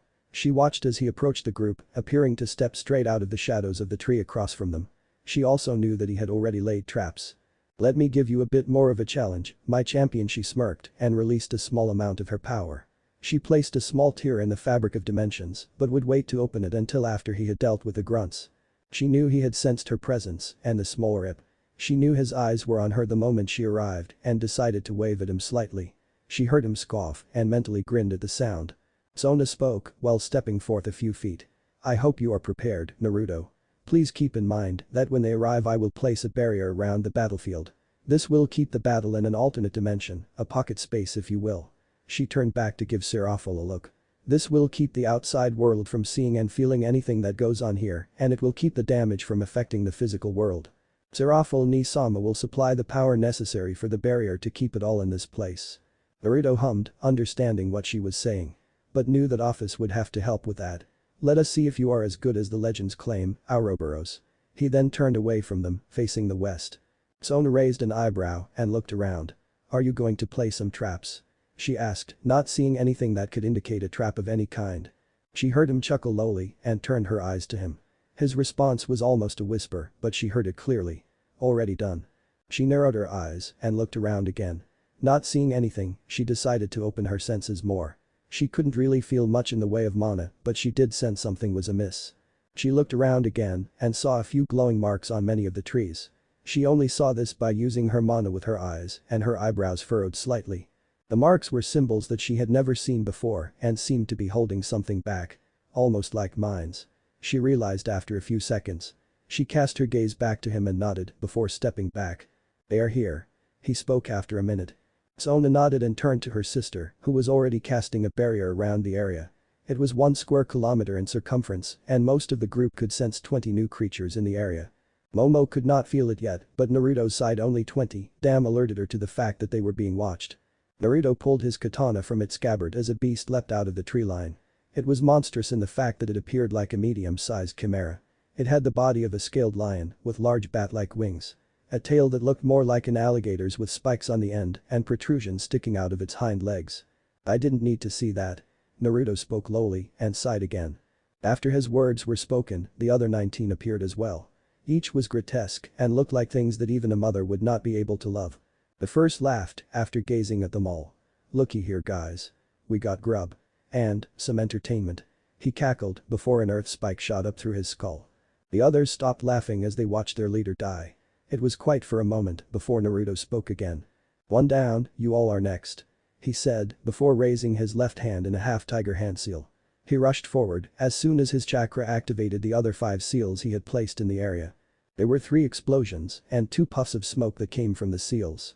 The 3 closest exploded in fire, lightning, and magma, taking out 11 of the creatures in the middle. 2 more fell from being impaled by 2 other earth spikes. The last 6 tried to turn and rush him, but he had already appeared behind 2 of them and cut them in half with his sword. He was bored, these things were nearly as bad as the armies of bandits he had already killed by the age of 14. So many corpses, how many more will I add to my resume? He mentally asked himself before deciding to tone it down a bit. He at least wanted to get a better challenge out of this. He also wanted to at least show his current audience that his skill was equal to his power. It had only taken a few seconds for Sona to realize that 16 of the strays were dead before they could really move, or at least try to. Her eyes widened slightly when she noticed Naruto was shifting to a lower gear and started to showcase his skill. She watched as he danced around the 4 strays, leaving small nicks or taking a limb. It was still fast enough to be impressive, better than even Ria's Knight, but she could keep up with it now. He wasn't using the style she had seen the night before, but she could at least see it was designed to weaken opponents by leaving small wounds while taking 1 or 2 limbs for maximum effect. He had reversed a grip on his katana, and although it was hard to notice, she could see his left hand clenched in a fist while shaking it lightly. She checked it using her senses and realized that he was releasing small amounts of power through it to stabilize his sword arm. The power wasn't very familiar, but she could tell that it was necessary for him to live. Is that his chakra? I thought chakra was purely spiritual. I'll have to research this. She mentally told herself as Naruto took one of the stray's heads from its shoulders. She felt something more than just spiritual energy coming from him now that she was looking at him while using her own mana sense. Only 3 left and they're as slow as a standard freshly promoted Chunin. Naruto sighed after that thought while dodging a strike from his left by the one who looked like a part lizard with bat-like wings and a naked female. He took the same arm that attacked him from the beast and threw it into the chest of the wolf and serpent-looking male. He then swirled around the female while decapitating her and paused to stare at the last opponent. It was part horse, part cat, and part female human. No, part devil. Most of these things may have been human once. He then straightened his stance and stared directly into the creature's eyes. "You're all that is left. Will you fight your fate or will you give in?" He spoke and all remaining in the clearing shivered at the coldness his voice portrayed. Office and Sona didn't shiver in fear though. Office didn't understand what her body was doing, but she felt a heat bubble up in her chest and abdomen. She would try to figure it out later, but for now, she wanted to see how her champion would destroy the beast. Sona knew exactly what was happening with her and blushed even more fiercely than she normally did when he spoke. Damn it, that tone reminds me of Nisama's diamond dust spell. Please tell me he won't use it much, otherwise I might try bringing him to my bed faster than is proper. Her thoughts made her blush even more, but she spotted him shift his stance again. He sheathed his blade but pulled the scabbard to his left hand. Shifting his left foot backward slightly, he then placed his right hand on the handle of his sword. The blade was facing the sky in the scabbard and he flicked it out only slightly. The beast roared in defiance and lunged to try and hit him. It never made it the rest of the 20 feet between itself and his own position. He quickly sliced the blade through the air before flourishing and then quickly sheathing the blade. The beast stopped as his attack had already connected, his hand keeping the blade from fully being sheathed. He spoke once more. "May you be judged for all that you have done. Accept your demise and go in peace." He then sheathed the blade fully. All but Sona wondered what had happened before the creature fell into a few hundred pieces, being torn apart by flashes of silver that streaked through it from multiple angles and directions. The blood spray from the beast painted the surrounding 10 feet from it and the gore left behind fell in a way that one would think a child had just destroyed a block castle. Amelia, Serafal, Tsubaki and Momo all gasped in slight amazement. As well as fear, though Serafal started to feel like the temperature was rising. He then turned and slowly strolled towards them after placing the sheath of his katana back over his shoulder. His eyes glowed eerily in the moonlight and the shadows casted on his face from his hair made it appear as though an angry god had just cast his judgment. Afa smirked, though she felt that he'd get stronger. She decided to cancel the summoning for a stronger opponent and just gazed at the blonde in slight wonder.